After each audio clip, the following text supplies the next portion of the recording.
Are you a brewhead? I'm a brewhead. Are you a brewhead? I'm a brewhead. Y'all are brewheads? Yeah, we brewheads. So pour a glass of craft beer, we can do this. Yeah. What's good, y'all? This is C Certified Brewhead, and welcome to episode 239 of Beer Nuts, the podcast Adjunct series. Ladies and gentlemen, we're heading out to Paris, Ontario this evening. So this is a new brewery for me and a new one for the pod, which is always a fun time. This was a brewery that I was aware of, and I haven't been to the town yet, but I've heard wonderful things. And Aiden from Flux was telling me that he lives nearby, and he's been going for years, and it was raving about the beer. So that is why I reached out to get him on the pod. So I'm super excited. We have a really eclectic lineup of beers tonight too, like one of the most of the whole time of doing the pod, which is super, super fun. I'm excited to get the full story and hear how all this came together and hear more about the town. Like, I think it's even like, it's like 30, 40 minutes from Hamilton, I believe. So I got to get my ass up there this summer. So all that, let's get right into it, folks. So let me make sure this is all good. Folks, please welcome Christian from Paris Brewing in the building. There he is. Great to meet you, sir. A real pleasure to be with you, C. Appreciate it. You are a champion. Dude, this is awesome. Thank you for taking the time. This is fantastic. Like I was saying, we have a really eclectic lineup of beers this evening to go through while we chat. And we're going to start off with a beer style that I'm a huge fan of, but I don't really drink them as much as I should. And that is a Bière de table, a table beer. Beautiful. I wanted to always ask you as well, the Tagwerk, like that, is that like a sub brand of Paris? Is that a good way to describe it? Well, it is a sub brand. It is. I believe that beer brands are personalities, right? And cool. I'm also believe that when you make beer, you give birth. Literally think so. That's awesome. So you start a batch, right? And every batch has its natural dynamic, and the moment on you add the yeast, you give life. Yeast is alive, and things get on. So personalities, brand, and there's a bit of a story to the Tagwerk table beer, but also to the brand. So maybe I start us off with the brand, and also going to pour my beer. I have a nice goblet. I actually have a Tagwerk goblet. So nice. We tend to have a glass for every beer style, and then for the Tagwerk line. And as you can see, on the Tagwerk line, there's also the kind of the gold rim, and the gold rim is I'm in a special place. So long story short, you see the monk right on Tagwerk. Yes. And you see the monk is folding his hands and creating this tea. The tea. Oh, that is cool. So the kind of the sleeves or the way the rope gets together on the monk is showing the tea for Tagwerk.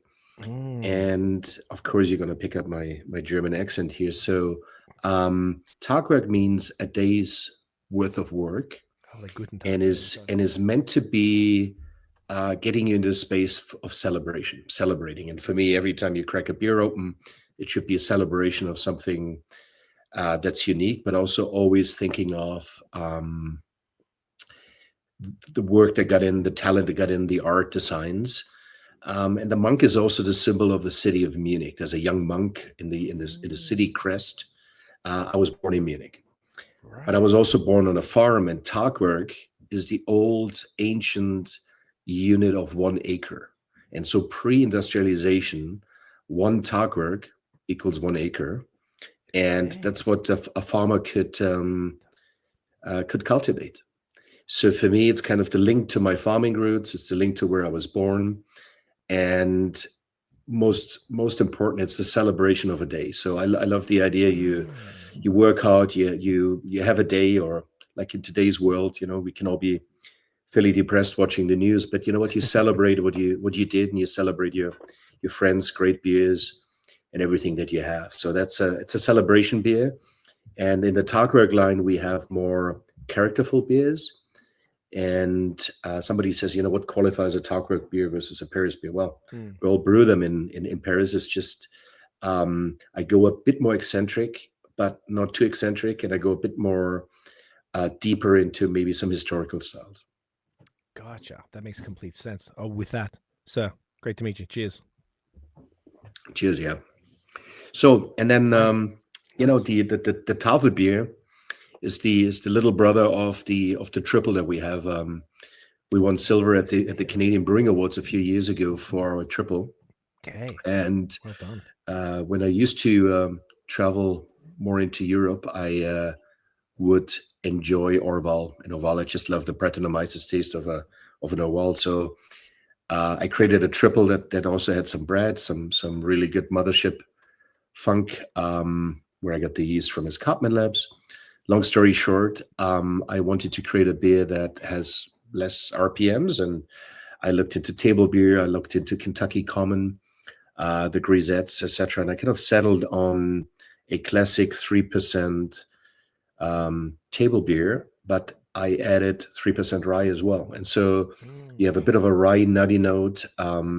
It's fermented with an Ardennes yeast, and it also has a little bit of Brettanomyces in it. So it's a beer that will continue to evolve, and the beer that, even so you're at 3%, I brewed very dry.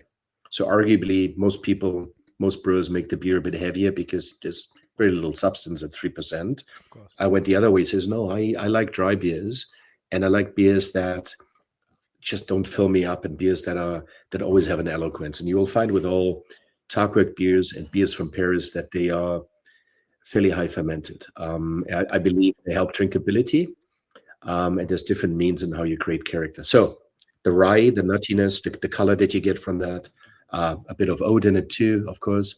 Mm-hmm. But it's a beer with some Brettanomyces in it, and we use very, very soft water. Paris has pretty horrible water, but comes out of the tap. So we completely RO the water, and then I have my mineral mix to maintain that softness, that silkiness, and also that nice finish, while the real character of the yeast and the rye and the oats can come through. Okay, amazing. The Brett is Brett a typical ingredient for this style? It's a good question. When you go historically on table beers and the way they were brewed, likely the bread was not actively added, Right. but we're obviously part of the, I guess, what's in your barrels, in your wooden barrels. Okay. And we may want to talk about some other places I brewed. And Yes. for many years I was in Dublin running Guinness there, and Guinness technical and innovation, and the old Guinness fermenters at the turn of the century, way back, all of them had some bread in it, and there was a long debate about Guinness connoisseurs about should a stout have some Brettanomyces in it or not, and what's typical and where's the flavor, and then when a brewery builds new tanks and you use some character. So I would say Brettanomyces historically were in several beers, and I would say in a table beer it does fit, and arguably you could say it's a new interpretation of a table beer, but I would say it's likely historically more correct. Interesting. Great answer. That's awesome, man. This is fantastic as well. Like, is just the right amount of flavor for 3%. Like, you don't feel like you're drinking water, which obviously, as you mentioned earlier, there isn't like a lot to work with when you're brewing these beers, but incredibly crushable, refreshing. Feels like a fantastic like patio summer drink you could sort of sip on all day. The funk. That's what I was asking about the Brett. I really like that little just a subtle little funk in the background there. Like you kind of. You would probably pick it, but maybe if you weren't really super into beer, you might not notice. But it's a really nice addition that kind of rounds it out. A little bit of a lemon, maybe I'm detecting in there, like a hint of. Yeah, I mean the Brettanomyces, depending which strain you take. In this case, I have two strains actually, and there's a bit of story to that as well. So Brett can give you a bit of a citrus note. Okay. And then I think between the different proteins that you get from the rye, you can get that, and then obviously we grow all of our own hops, right? And so we have a terroir that can surprise you with some of the hop varieties where not the classic Cascade citrus comes through, or typical strong IPA hops come through, but just some nice citrusy notes. And in this case, I would say it's likely from the bread, from one of the bread strains. And as you say, it's a patio beer, but it's also fantastic for food pairing. So if you most beers pair well with cheese, of course, particular beers that are a bit drier. But because you have this hint of spiciness, and through that Ardennes yeast, a bit of a phenolic note, I guess, and amazing with pizza, for example, or when you have cauliflower soup, like stuff where there's more texture, that dryness cuts through, and then you have then the funk coming through. So I would say for food pairing, amazing. And we make some amazing Italian style pizza in Paris too, in our restaurant and tap room. And I have to say I wouldn't easily think of another beer that pairs better with pizza. Fantastic. I can totally see that. And you mentioned the rye as well, and definitely getting that sort of like peppery thing going on in the background to kind of exactly peppery. That's the round it out. See, that's the perfect way of describing it. Yeah. Yeah, this is lovely, man. Great stuff. For each of the beers, I've been trying to make sure that I ask how and where can people get them all. I imagine obviously everything's available at the brewery. Is this one distributed, or this is a brewery only release? So we have it on draft. We have it in cans at our bottle shop. And you can order it online, and then we have it at a variety of our wholesale accounts and a few publicans. We just recently launched it, so this is just maybe 1 month on the market, and we obviously have a whole lineup of different Tagwerk beers, and I think we're going to taste at least one more today, the Smoked Oat Porter, and that's how you get it. And we're kind of excited because we have a listing with the LCBO, but that's for another beer, and we're just starting our LCBO journey. We chose a different path, but equally we feel that so many people want our beer and they cannot all come to the brewery, and the whole shipping the beer around isn't so easy. So those who don't know us, they will get to know us, and those who know us, they will get our fine beers slowly but surely in the LCBO too. Love to hear it, man. That's a great move. It's from what I hear quite an ordeal, but I would say overall it'd be worth it at the very least for service those customers you mentioned, but also like that brand recognition. There's new customers there who don't shop at breweries from what I've heard. So I guess it would be a great way just to put the brand in front of different people, and then hopefully drive some more foot traffic into the actual space itself. I should also mention in terms of recognition and the Tagwerk brand. So for about 4 years now, we have a partnership with the Bruce Trail. Oh yeah, Bruce Trail Conservancy. Yeah, and we're the official beer of the Bruce Trail, and we donate 10 cents for every draft that's consumed in our tap room. Amazing. For every can. And we have a lot of initiatives where we fundraise and support the Bruce Trail, and particularly when you're from the Hamilton area, where a lot of members of the Bruce Trail are, and obviously from Niagara all the way up to Tobermory. And then there's a farm too, the Tagwerk Farm, my farm, and the Bruce Trail goes through it, so there was a natural affinity. So maybe that's another way to say this brand is really grounded. I love that. That's sick, man. Really cool. And you got a farm, man. We got a lot to talk about. Then you casually mentioned Guinness and a whole bunch of things. So I feel like we got a lot to get to. So let's start at the beginning. How did you get into, whether it's craft beer or obviously from Germany, so it might be a different journey as such compared to say North America, where there's the domestic stuff doesn't hold the same weight as the European domestic stuff, which is clearly phenomenal and changed the world in many ways. How were you first introduced to beer, and at least want that to be your life's work? Well, as a classic Bavarian, you get introduced as a kid, seeing your family members at lunchtime responsibly enjoying one or two bottles of beer, and then growing up on a farm, you have lots of physical labor, and so it's a bit easier to convert your alcohol and your carbs through honest labor.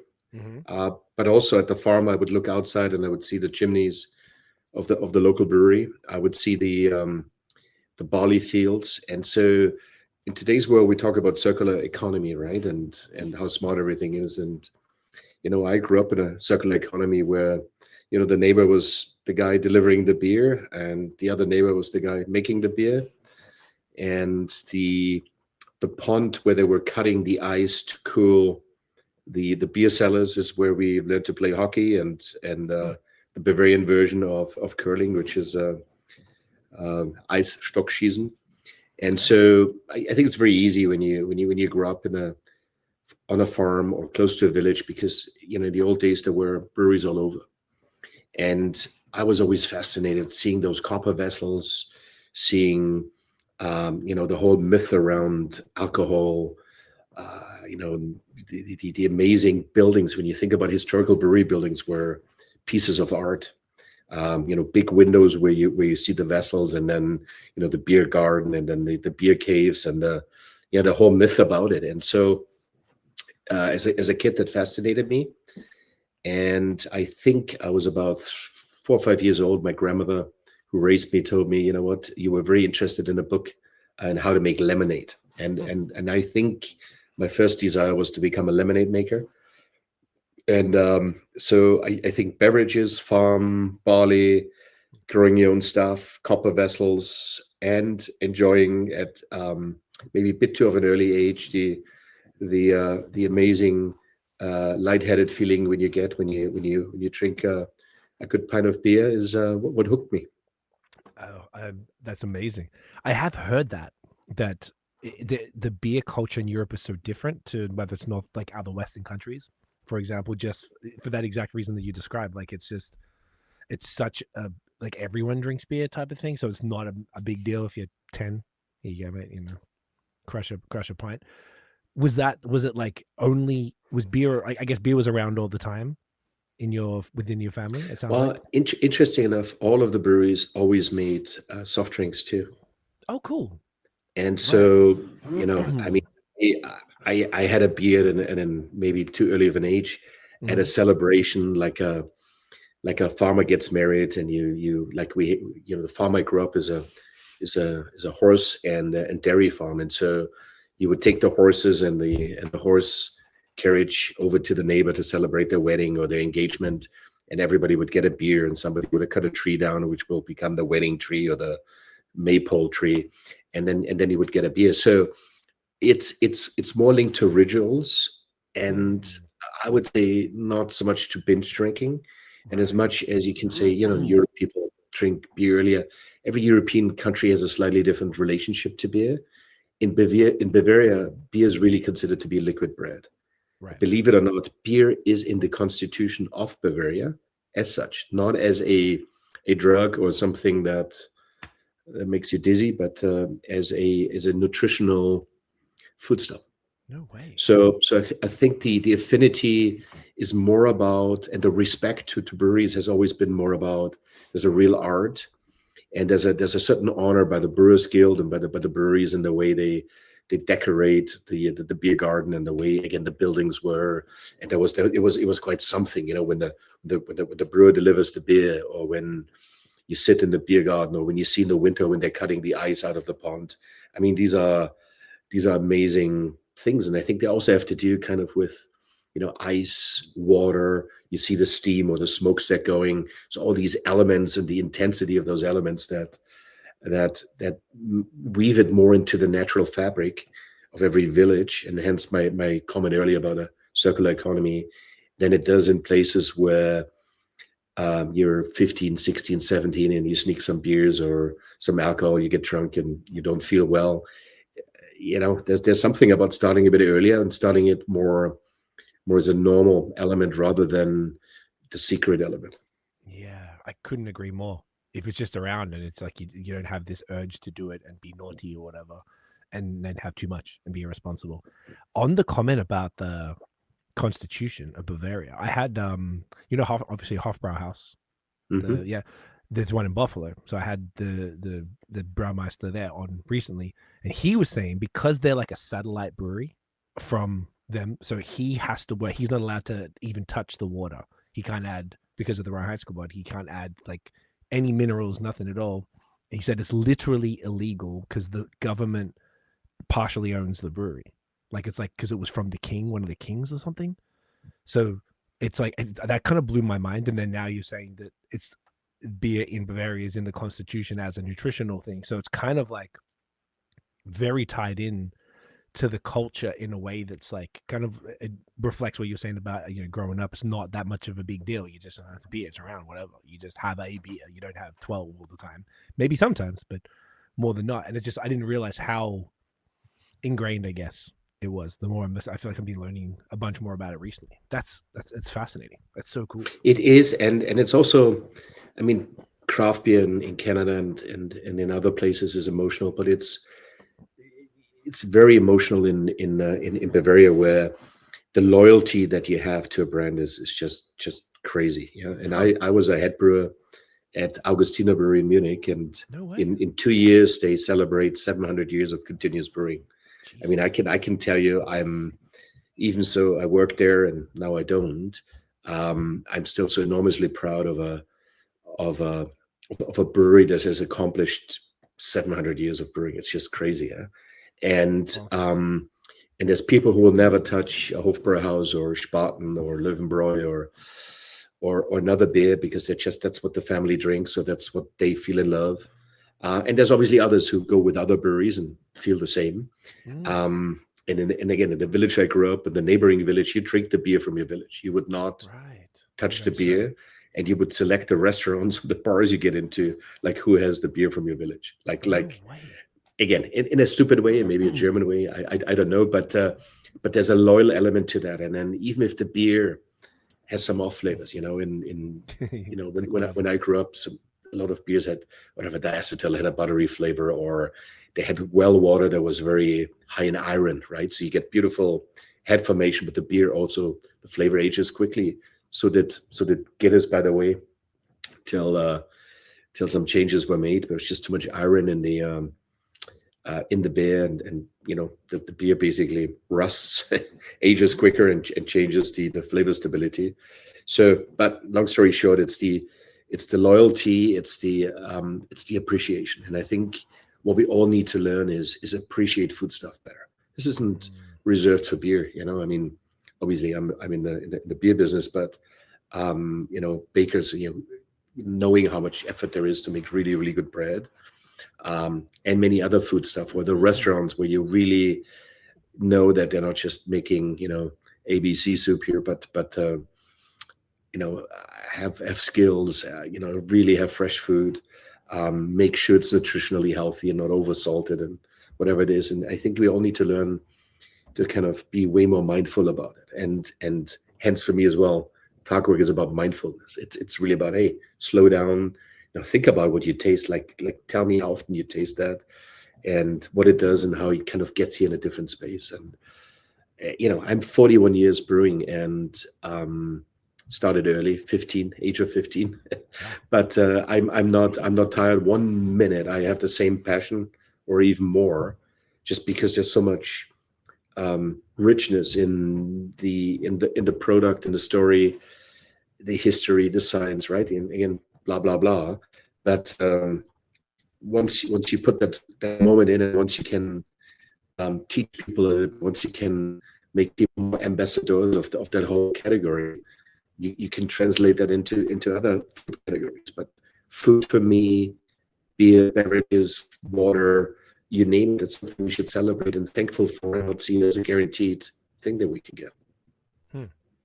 What a cool philosophy. I love that. I guess that's the opposite of the Western world, when you were saying, make sure the food is nutritional, not oversalted and all that stuff. It's kind of the polar opposite over here. It really sounds like that's the way. That's definitely the way we should all be living, I guess. It's like, it feels like everyone, it's like a healthier place to be. Even like if people could be like, oh, well, alcohol is more ingrained in that society, alcohol is not good for you, but it sounds like it's only in moderation for the vast majority of the parts. And yeah, really in touch with the land, I guess, then, from what you're saying, culturally. Yeah. Can you hear me okay? No, you were actually breaking up. It was bubbling a little bit. So, and also the screen seems to be a little bit frozen. So I'm not sure if this is on my end or not, or if it's on your end. Yeah, we could pause for a second, see if it kicks back in. Yeah. Yeah. All right. Well, let's pause for a second. Will you press the pause? Yeah. Yeah, I'll press it right now. We'll be right back. And we are back. So what were we saying, Christian? We were saying, one thing I did want to ask you, just on that note of growing up on a farm and only drinking the beer in that area, the breweries themselves, did they have tap rooms, or were they production facilities only?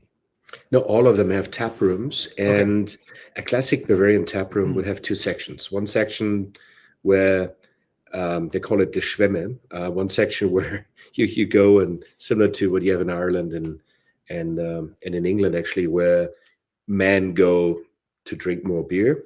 Okay. And they would come straight from work. They may be dirty still, coming from the cow barn, or a welder that's still in his safety boots. And that's the one part of the tap room. And the other part is where they would have tables where you can get some food. So one was kind of finer, and the other one was a bit rougher. And again, the Bavarian translation would indicate.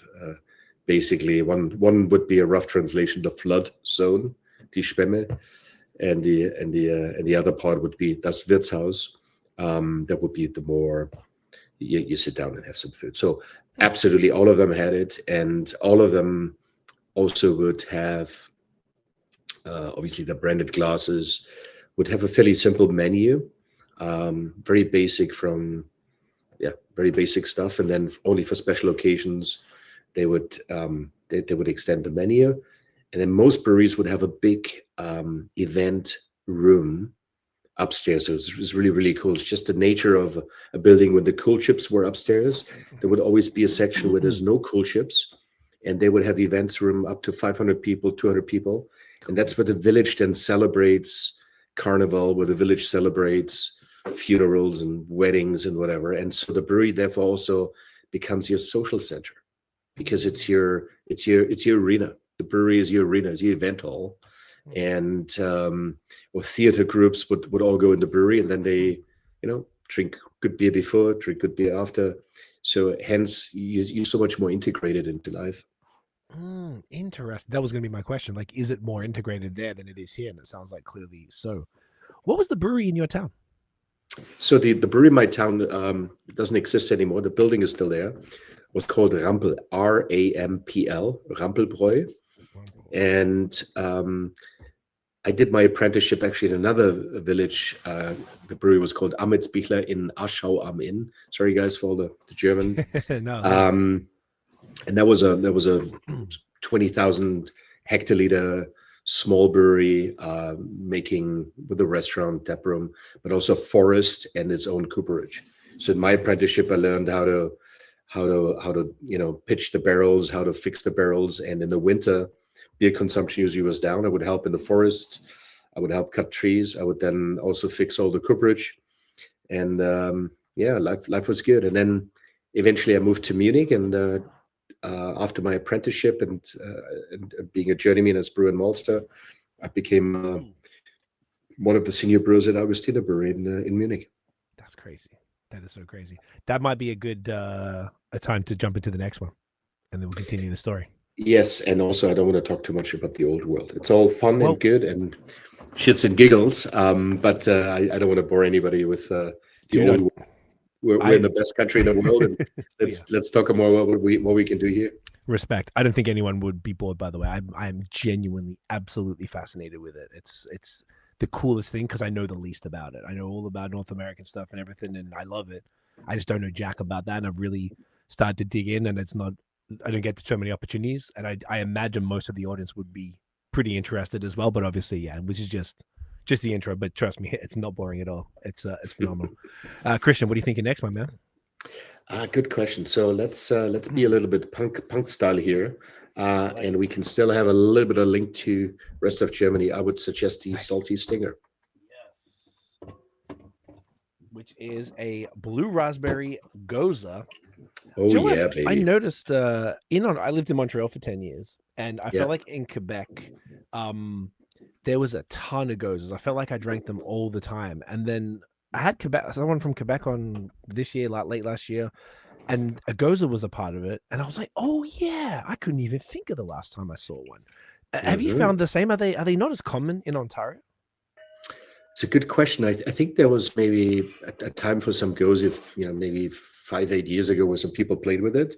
Okay. But as everybody got into the sours, I would say you find them less, and yet arguably between the sour and the Gose and the Berliner Weisse, I mean, there's lots of familiarity, and obviously the Gose with its sea salt and its coriander is something that I'm so hot about, because I just love coriander, and I love the right balance of sea salt, and this has just the most amazing color here. You see it in your glass, way nicer. Whoa. So My gosh. yeah. Is it butterfly pea flower that's doing the color? It is the butter pea flour. I mean, the raspberry does a little bit. Okay. And again, I'm a big fan of the organic butter pea flour, because it comes from a co-op in Thailand, actually. Okay. And it's very natural. It holds its color great. Some people drink it as a tea, as you may know, and so I use that for this variant. We have an original lime. Okay. In Ontario peach season, we make a peach version. We have a cherry one, and this year I have 3 new variants coming. So amazing. Excited about that. The original one is that. So the original one is lime as opposed to just sort of non-flavored. Yeah. Yeah. Is that one year round? We had it year round, but this is so successful, our blue raspberry, that the blue raspberry is now year round, and everything else is seasonal. That's fantastic. I wasn't sure what makes a blue raspberry, the butterfly pea flower and then the raspberry itself, as opposed to that artificial blue raspberry flavor. You just got the answer. There's nothing I can add. Love it. That's even cool, because that's not what I expected. That's sick. Yeah, I come from a different angle there too, and that is, to be honest, I didn't even think flavor-wise of a blue raspberry or the artificial flavor and whatever is out there. I wanted the contrast between something that's usually red raspberry, or whatever you call the different shades of raspberry. Okay. And then I said, how about I put blue in the name? And it happened to be that I also used the butter pea flower, which is, actually blue purplish. And I wanted that yin yang contrast. I believe a product needs to be interactive. I believe a beer needs to talk to you. And because there's a contradiction in the name blue raspberry, there's no real blue raspberries. I know I actually saw some in a garden catalog the other day, but it would be fairly chimo, Frankenstein blue raspberry. So for me, it's about waking somebody up, grabbing attention, and then delivering on the taste. I love to do that. I love to, shake up, or what the heck is Tagwerk, or why is this monk on this thingy, or is it Paris, Texas, or Paris, France or Ontario, whatever. So the whole idea is you create a bit of a story, you create a bit of a tension, a bit of a yin yang, and then be hopefully really delivering on the taste and the ingredients and the satisfaction. And then if you can get a great food pairing, or in this case, it's just we sell it year round, nearly for the same. It basically doesn't see seasonality. Yes, in the summer you drink a little bit more, but it just refreshes, right? And it's just and with that color, it just has the magic. It pulls you in. I could have also called it whatever, Purple Rain, still from our musical friend Prince here, but yeah. Oh, this is fantastic. It's tripping me out a little bit, because it's like I expected, just because of blue raspberry. I was like, you look at the can and I'm like, okay, yeah, so it's going to be that sort of. I guess blue raspberry, the artificial flavor is like vanilla, kind of, if you think about it. But it's got that it's got the beautiful salty like body of a traditional Gose, with the color that's tripping you out a little bit. That, if I'm not mistaken, butterfly pea flower doesn't really add any flavor notes. Is that correct? Or maybe no, it does actually. If you stew it in water, it has a tea like maybe like a very, very super mellow lavender, maybe rose. So it's a very pleasant, soft, light tasting tea. So I would say it gives it a bit of roundness behind the salt. So I think it takes a bit the edge of the salt. It's for sure not a lead flavor. It's for sure not a dominant flavor. No. Yeah, and then we've got the coriander, obviously, and as I said, mean, I brewed in Belgium. There's a lot of beers with coriander. In Bavaria, when you make bread, you have coriander in the bread.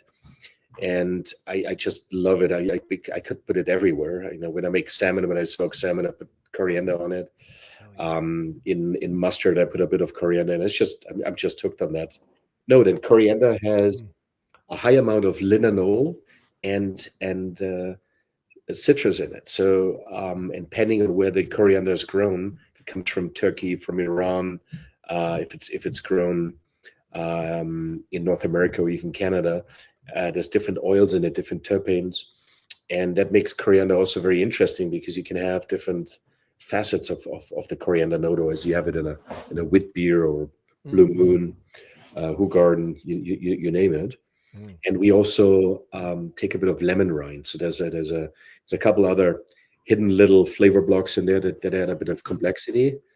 Yeah, and then the whole idea is you want the refreshment, you want the natural raspberry puree flavor to that. You want to get a bit of funk with the color, but you don't want to overdo it. So that's why I keep the fermentation relatively clean and don't go really for funk note, because I don't need 10 instruments playing at the same time. I already have 5 or 6 playing here, and I already like the music that's coming out of this one. Oh, this is absolutely glorious. I'm not sure if you've seen this on Untapped. It's the number 2 Gose in the other category in Canada. Let me see if we can show you that there. Are you kidding me? Yeah. That reminds me too. This seat tells you how understated we are, because we had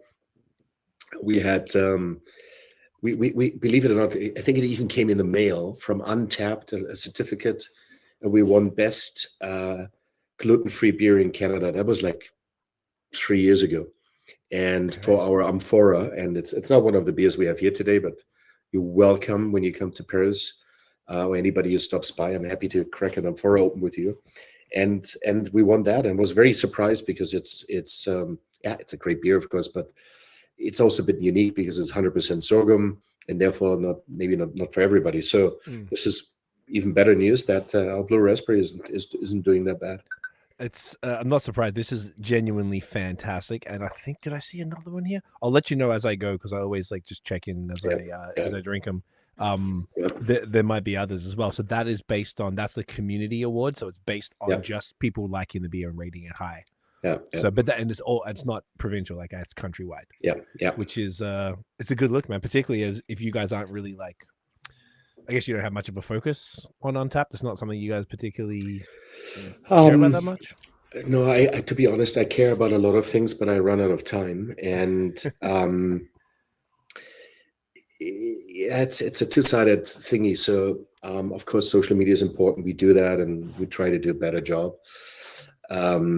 Same with marketing and sales, but so far we won by making great beers and not being loud. And I know of people that use Untapped and other things, and then they phone up 100 friends and says, please vote for us. And all of that is something I just really dislike. And maybe that's why I'm not giving it the attention. But to be honest, I've been in Untapped and I read amazing feedback from consumers. I'm not talking about our beers, just whatever, just when I browse through that. And I'm impressed how eloquent some people describe beers and how much they pick up nuances. So I think it's a great forum. I love it that way. It's just, I should spend more time on it. Yeah, I totally get it. I love it. This is genuinely phenomenal, and I understand why this one is the year-round one. It's not only is it fun, but it's just because it's so, I imagine, based on which we're about to get back into, your brewing history and obviously where you're from, you've just really dialed in the Gose style and just added the extra fun stuff to it. So the backbone of the beer is basically is completely perfect on style. It's so nice. I haven't had a Gose in. I just don't drink them because they're just not around. It's such a pleasure. It's so nice to have one. This is fantastic. That's amazing. Well, that means a lot to me when you your comments. That's fantastic. Yeah, and you notice also the way it clears. So you will hear this over and over. I'm obsessed how a beer leaves your palate. Yes, I want a palate memory, but I want I don't want any retaining aroma that I carry too long. Yes, there should be a pleasant aftertaste. I mean, the taste aftertaste. Yeah. Yes, every beer needs a brilliant finish. I mean, you can't have a great beer that isn't, having the right taste intensity and spikes over a certain time frame. Meaning you're tasting moments. But let's say you finished a beer and then some beers and beverages, they linger around and I make absolutely sure that doesn't happen. And one of the things is obviously our very, very soft water that obviously we need to our own process and get the minerals right. And that's something I'm always very proud of. And that's what I also hear for those people that don't usually drink beer or more on the wine side or had bad experiences with craft beer because they were over hopped or rough or astringent. And they drink our beer and they come to Paris and say, hey, I'm not usually a beer drinker, but I love all of your beer and I can't even decide which one.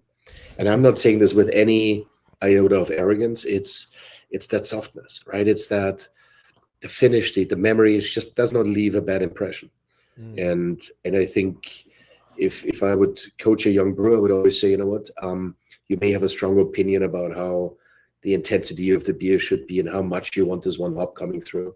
But I always say, try to balance, try to be a bit more mindful about the balance, and you still can create an amazing beer.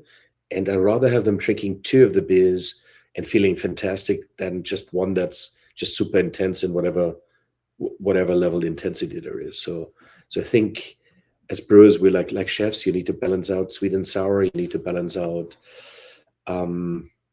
just the overall orchestration of the taste palette.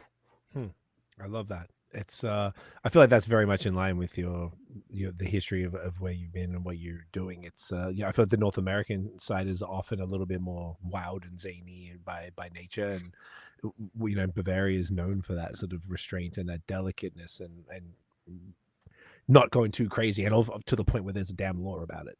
It's sick, man. I love it. This is fantastic, and it's cool hearing your ethos along the way. So then, where were we? Now, you'd done your apprenticeship in your town. What's the name of the town? I didn't ask you. So the town is called Aschau, Aschau, Aschau am Inn. Okay. Yeah, so there's a river called Inn, Inn, and the brewery was called Brauerei am Enzbichler. They're still around, but they are in another generation now, and they kind of downsized a little bit, but it's still around. Okay. And from there I went to Munich. Munich, yes. Yeah, and in Munich also is where when you do an apprenticeship, you go to school. So basically, as an apprentice, and in the brewing world in Bavaria, you apprentice as a brewer and maltster. So you're learning the malting trade and the brewing, and also while you at your apprenticeship brewery, the brewery sends you for extended time to a malting plant if they don't have their own malting. So my apprenticeship brewery still had their own malting, but it was kind of in the process of being shut down. And so I went to 2 different malt houses, one that was fairly high tech and one where we hand shoveled the malt on and off the kiln. And I'm forever thankful for that experience. And then every 3 to 4 months, you spend 2 to 3 weeks in Munich at the brewing school, where you learn the theory, the academics. There's also pilot brewery. And then after 3 years, you have your work experience, you've got the school, and then you write your exams, and then you get your, I guess, equivalent of a journeyman ticket. You get your ticket, and then your journeyman. And then usually as a journeyman, you either move to that brewery that you want to stay forever or a brewery that you always were fascinated. And for me, it put me back into Munich, and Augustiner was my choice. And it's every minute there I reflect with great pride and what I learned and being in such an iconic place, just amazing. And because I worked shift there, there's something you can only do so long. I then was driven to go to Weinstefan, to the Technical University, and study brewing and beverage technology in Weinstefan, which is one of the oldest and most iconic universities. Yeah, and yet it wasn't the academic quest for me in the beginning. It was just I was so burned out from working shift, and then I said, okay, let's add a bit more knowledge to what I know. Okay. And the unusual part, see, is that I already worked like for 7 years, my apprenticeship, my journeyman years, and usually, people go to university after school or they do an internship or something like that. And I kind of did it the other way around. Got my practical experience, learned everything from scratch, built that up, built my own little home brewing system already when I was 16 during my apprenticeship, and have it ever since, by the way. Cool. And so and that made me a bit of a different brewer, because it's not the theory and the great knowledge that started me off. It was the hands-on and the physical work and the hard slug in each department, but also feeling the heat of the brew kettle, knowing how hard it is to work through the night and stay awake, the ability to really see what a healthy yeast looks like, how a yeast tastes like, fixing machines because it wasn't all high tech. All of that shaped me as a human being, as a leader, so significantly that then when I added the academic element to that, it turned me into something very different and in a certain way more successful, because it wasn't just talking about it, it was knowing it. Because you physically did it even before you got deep into that knowledge. Yeah. One mild backtrack question. The maltster side of the breweries. Never heard of that before, that a brewery would have a malting facility or do that. That was quite common, or is quite common in Bavaria? I would say around the world, historically, every brewery made their own malt. No way. And it was with the energy crisis and the cost of energy, when any malting plant that didn't have scale did not make sense, and where people saw the opportunity, hey, let's build a bigger, more efficient malting house and then supply the malt to different things. But historically, every brewery made their own malt. Interesting. And that to this day still happens? Well, to this day, I would say there's maybe 5% of the breweries in Bavaria would still make their own malt. Okay. But you would also find still some maltsters that do floor malting. You would find still maltsters who would be very tied into very specific barley varieties, because they would only source it from farmers where they sourced the malt for the last 300 years. So you still have that, but overall, most of them had to shut down it just from energy perspective. And there's a new wave. There's obviously now you can buy micro malting equipment, and you can. So it's a bit of a renaissance in making a malt again. So, but it's still it's a niche. Understood. Amazing. I love that.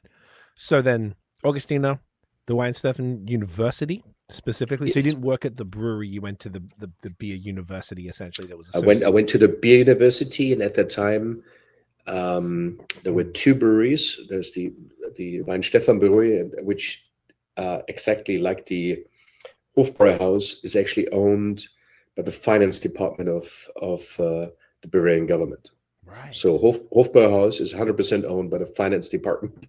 Oh, 100%. I'm sorry. 100%. And Weinsteffen, yeah, the brewery, the oldest registered brewery in the world, the oldest deeded brewery, is also 100% owned by the government, which has its unique spiel, because you would say, hey, I'm a private brewer. Now I'm competing with my Weissbier or with my lager against the government-owned thing. Don't they have an advantage? So that's a little bit of that.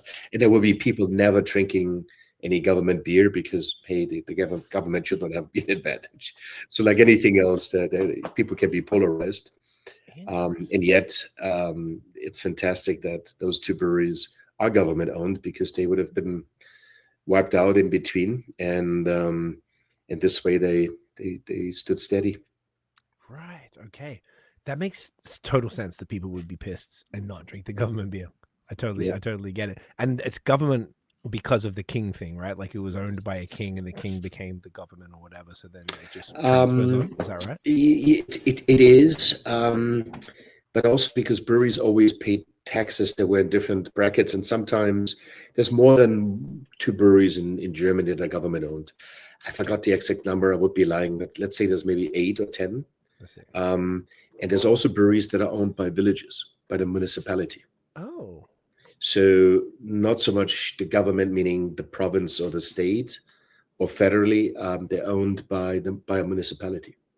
And those are absolutely amazing because they're more like a co-op, and they're kind of not for profit. It's actually super cool. And there's a couple, and there's still breweries in Bavaria that are called community breweries or Kommunenbrauhaus, where the building and the equipment would be owned by the municipality, but it's free for everybody to go brew their beer. And obviously it has to be organized. So they may employ a brewer, but then people come and pick up the wort, the unfermented wort. They come with their own vats on a buggy, on a tractor trailer, whatever, pick up 500 liters, 200 liters, 100 liters of wort, bring it home, and then they ferment, finish, make their own beer. And they come together and do the brewing together. Everybody helps. And that still exists. And again, I don't know the exact number. I assume there's at least 10 or 12, maybe 15 around in Germany. And there's some in other European countries too. And there's also, historically, they had community bakeries.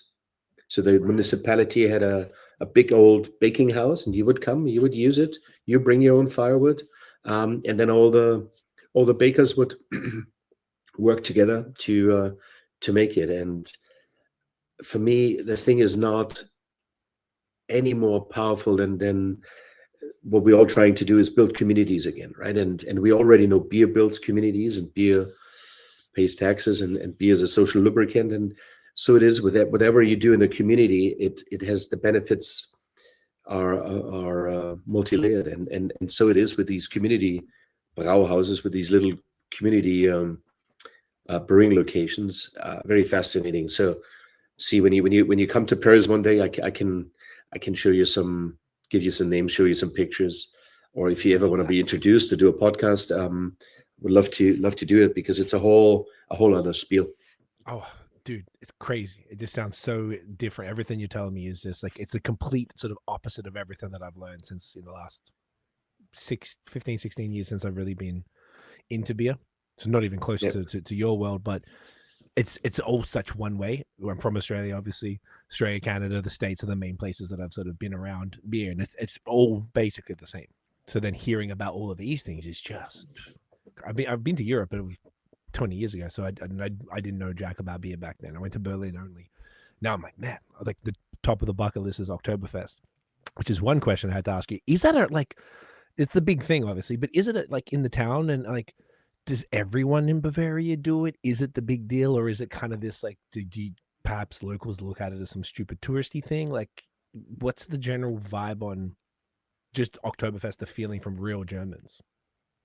It's a fantastic question. So I would say, if you would have asked me the question 10 years ago, I would have said, yeah, very touristy. People are not that excited. But the Oktoberfest really created such a additional momentum. And they took this whole commercial powerhouse to get back in a very positive way to people. So if you're in Munich, you go to the Oktoberfest and you go more than one day, and some people take vacation. If you live in Italy, you take vacation for a week or two. You come with your camper van. You park outside of Munich, and you're on the Oktoberfest every single day. Like it is the Woodstock of beer. There's no doubt about it. Right. Now, I told you I come from a countryside, and the little village that I grew up is called Reichertsheim. So small little village, about 50 minutes southwest of Munich. Okay. And we would have what they call Volksfest. You would have just like there's a brewery in every village would have a mini Oktoberfest, but they wouldn't call it Oktoberfest. And it may not be in October, it may be July, August, September, And actually, interesting enough, it's also a harvest fest, and it's a celebration, and it's arguably a Thanksgiving thingy that the Bavarians or the Germans do. And so the Oktoberfest is very unique because it's at a Theresienwiese, and was the original, wedding of one of the royals, so on and so far. But every village has something equivalent, not exactly to the same time, and those are super authentic. Okay. But they play the same music, wear the same lederhosen, eat the same chicken or pork knuckle, and that part is the same. So if you like a smaller Oktoberfest, you go in the countryside. There's also one really nice at the brewery in Weinstefan, by the way. But all of the villages have that. And then the bigger towns, or medium-sized towns, some of them have absolutely fascinating Oktoberfest style festivities that are extremely renowned as well. Amazing. Do they also make, obviously the Oktoberfest beer itself, which is probably my favorite, like lager period. The fall is the greatest time of year because it's everywhere. And last year was sick. Ontario went bonkers with it. It was amazing. Obviously the style had changed over the years. I believe it was more the Märzen style, and then it kind of, or the other way around. No, it was darker and got lighter over time, if I'm not mistaken. Is it something similar to all those smaller, ones that were maybe July, August, September as well? Did they also make a specific beer that's only made at that time of year for that? Yes. They make what is called a Festbier. Okay, Festbier, yeah. And so technically, Oktoberfest is in the Märzen category and is a Festbier because it is brewed with an elevated OG, and it has got an elevated alcohol. And by definition, it's the same thing as for Festbier. So arguably, Oktoberfest legally and trademark-wise can only be brewed if you're one of the Munich breweries. Understood. Everybody else that calls the beer Oktoberfest beer technically is not an Oktoberfest beer. Okay. Just as champagne is champagne and Niagara grapes are Niagara grapes. And so they call it Festbier. And then within the Oktoberfest style definition, there's quite a range. And in Munich, for example, Augustiner-Bräu is one of the more stronger versions, alcohol-wise, and is likely a little bit more paler in color and a bit drier. Okay. And Paulaner and Hackabschor, they would brew more amber, nearly getting into the dark. Okay. Would be slightly less alcohol, would be more malty. But now that also has changed. There's a real competition amongst the brewmasters from the Munich breweries. Every year, they have a new recipe. And I also adapted the same thing for Paris. Like we make a Festbier, an Oktoberfest beer, and every year I change the recipe, and I ping pong between more malty, less malty, a bit more reddish amber, copper color to a bit more pale, a bit higher in alcohol, a bit lower. I simply love to see again what gives the best drinkability. And this year, even want to involve, see if we do a raffle or something where somebody who's really fascinated can help and join us, join the brewing team to influence which way we're going to go. So it's always been a bit dynamic. And so when you see that the style has changed, I would say it's a little bit like fashion within the style. There's a short skirt and a long skirt, and so there's these variations. But now really the dynamic and the competition between which Munich brewery makes the best one or the most drinkable one, I love that. And so yeah, amazing. Thanks, man. This is I'm sorry to keep pressing on about this stuff. It's just phenomenally fascinating to me. I love that. Now I'm glad you brought that up, because I was going to say you guys must do a sick Oktoberfest and the Festbiers, which is, you went there. I love it. Do you want to do the next one? And we'll yes, I tell you what, I'm torn between, because we talked about Munich, our Headgate, our Munich style Helles, or the Tagwerk Porter, because I was about to say, after we talked about, so Christian, what else did you do? To say, okay, let's jump into the Commonwealth here, and let's talk about my time in England and Ireland. And also, I wanted to tell you, as you an Aussie, about an interesting story of, you remember the Hahn brewery, Chuck Hahn? Yeah. And so I thought, okay, Commonwealth. So we go quickly to Australia. I share a story with you, and then we jump back to London, England, and Dublin, Ireland, and I tell you a bit more about my next phase in my career. And for that, the porter would work. But on the other side, we talked so much on the Munich beer. The Munich Helles would also be okay. So you flip the coin. Okay. How about we do this? Maybe we do the Helles just because we're like going into the next phase, and then we can drink the porter after we sort of, if we do it that way, like we're sort of finishing up the German phase, drink the German beer, and then we can talk about the Commonwealth phase, and then kind of wrap that with the porter. What do you reckon? Let's do that, and then you just have to remind me that I talk about my Chuck Hahn experience when I was in. Maybe we do that first. We do that first. Okay. How about we look at the beautiful porter can? Yeah. To get really confusing, but we will not open it. We leave this bloody can closed. So in 1991, I was enrolled in Weinstefan to get to university, and before that, I bought this Air New Zealand ticket to travel around the world. And one of my stops were in Aussie land. And I fill up my rental car and get the gas in, and then I smell a brewery. And I said to my friend, okay, you finish filling this car. And then I see this small brewery there, and it says Hahn. I see some really cool advertising. And I think it was beer that tasted like the time when we caught fish that size in Sydney Harbour, something like that. And to be honest, I don't remember anymore if it was Sydney or Melbourne. Really, really embarrassing. You tell me if that brewery was in Sydney or Melbourne. Somehow I thought Melbourne, but maybe it was Sydney. I got a feeling it was Sydney. Yep. Sydney. 1988. Okay. 88. So anyhow, yeah. Interesting. So gas station next to the brewery. I walk over there, go in that moment. The brewer is just adding the hops, and it wasn't open for public, at least not the entrance that I took. And he says, what do you want? He says, I said, I'm a brewer too, and I love that aroma. And he says, do you want to add the hops? I says, sure.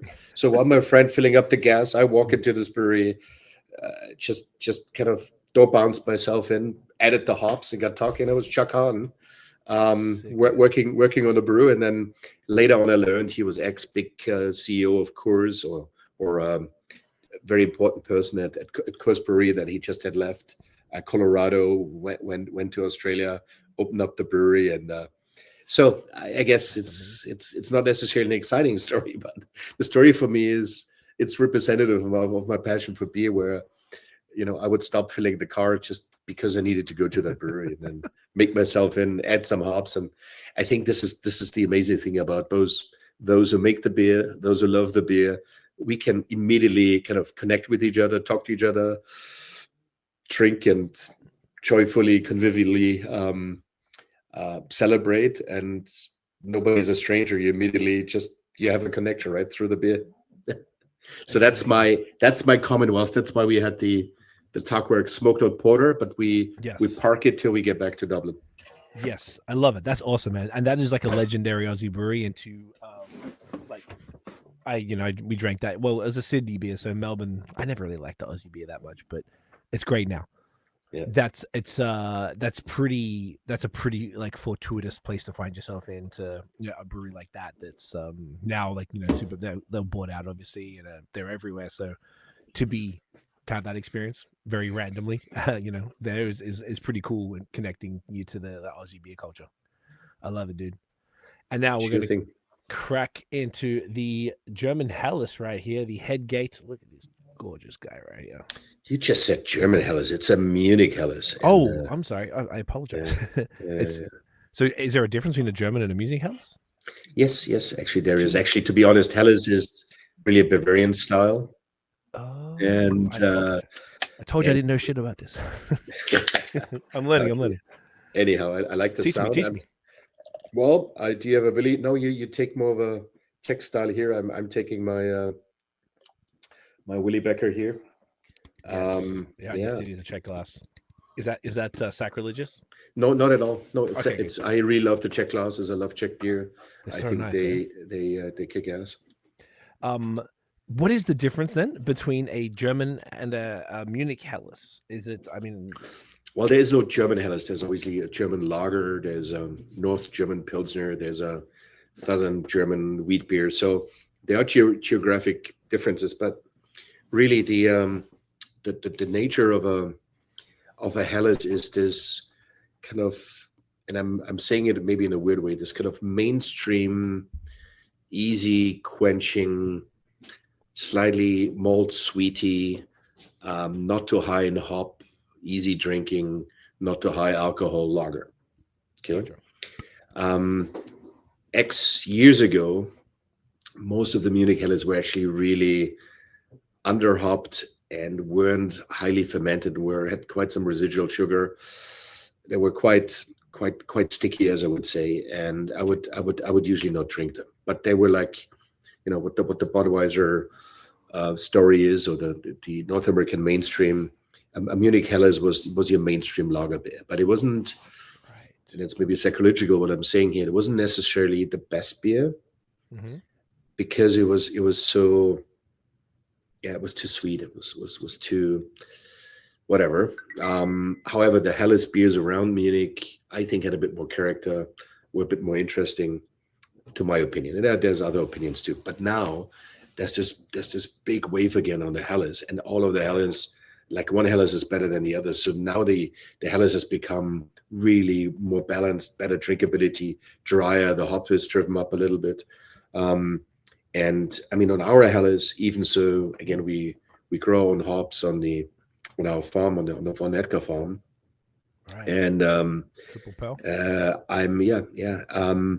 I could actually add a little bit more hops to it. Okay. But I love the pleasant maltiness that's coming through. Yeah, this is great.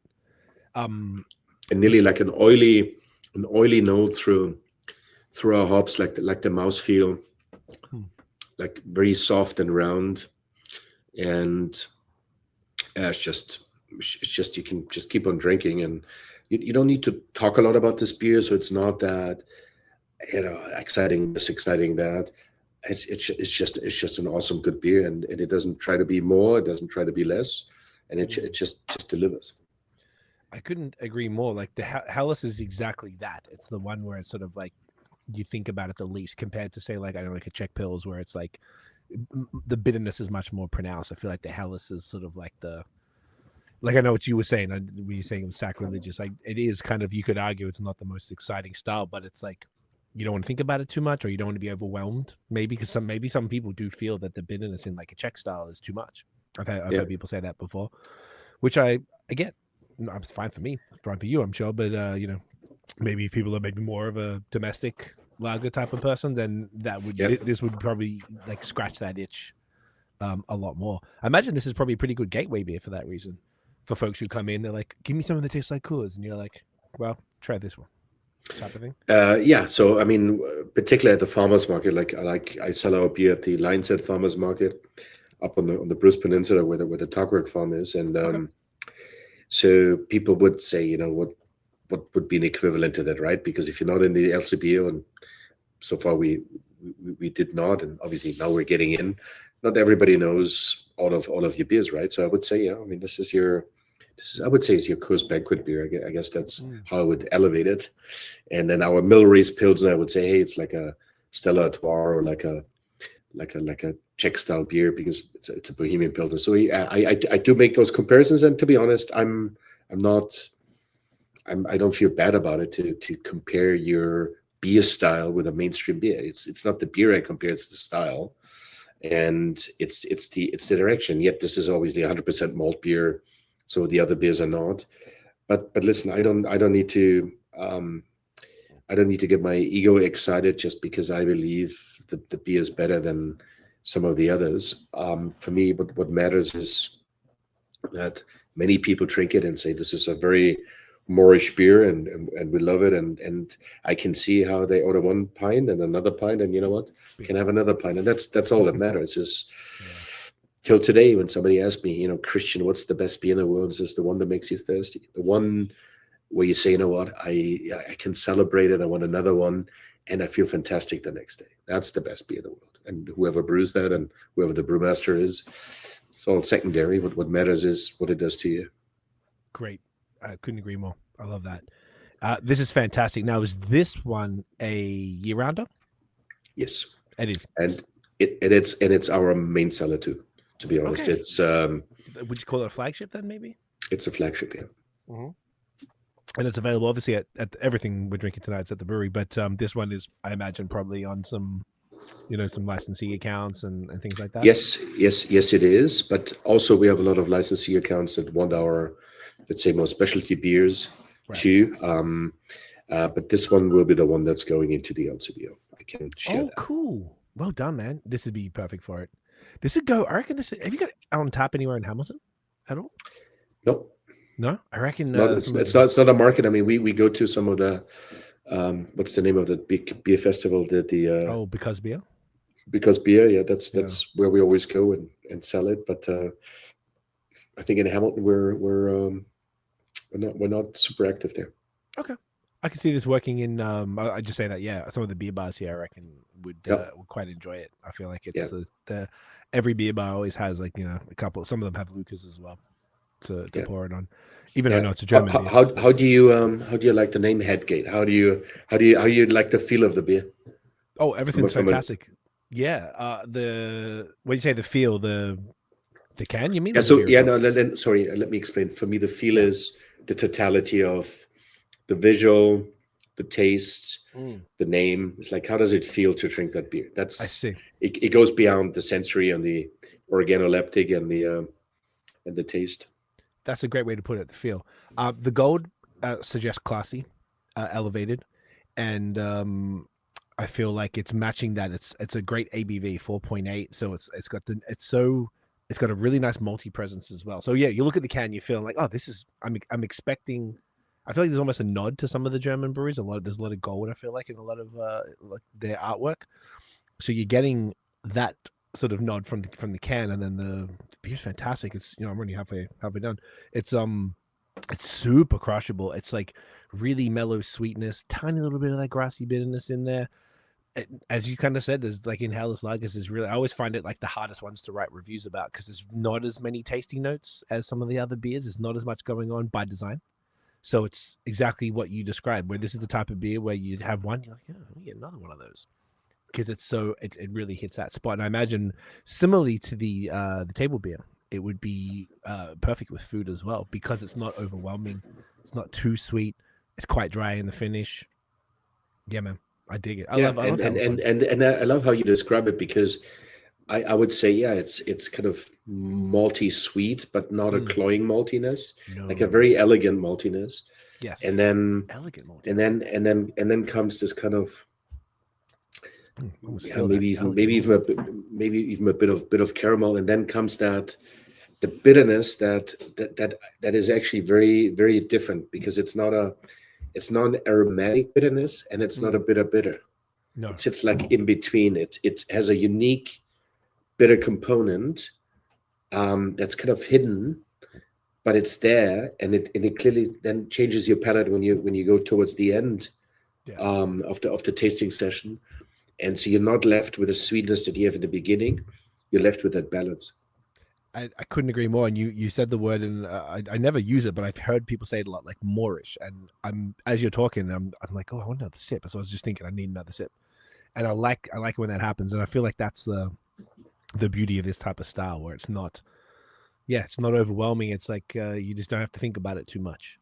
And I feel like that's the beauty of a well-made beer, because you can overanalyze everything, because that's kind of what I imagine you do for a living. I do that a lot. Most people I know in the beer world are all doing it. That's part of the fun. But sometimes you just don't want to do that. You want to just have a goddamn beer and crush it and just enjoy it. And it's I think Helles is probably one of the best styles for that. Like I would, if I had to choose, I would prefer say like a Czech Pilsner over something like a Helles, maybe because I like that bitterness. But then every time I have a Helles, I'm like, oh man. It's just such a smoother experience, I guess, as in the lager world. Is probably like the smoothest, easiest drinking one that I can think of. Maybe like the I only learned about this recently. Is it called I'm going to say it wrong, like a Leicht Lack beer or something? German style? German style is a Leicht beer. Yeah. No. It's true. No, a light beer true means as a light beer is just, it's not at 4% like the light No. beers in Canada, 4%. Most of the light beers are 2.5. So they're actually, They're really light. Okay. they're really light. They're like half, 50%.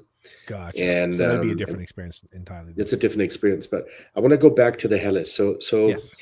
I would say it's a hidden gem in a sense that, yeah, we talk mainstream, we talk easy on the palate and whatever. But again, we just talked about you have that sweetness, you get more in this kind of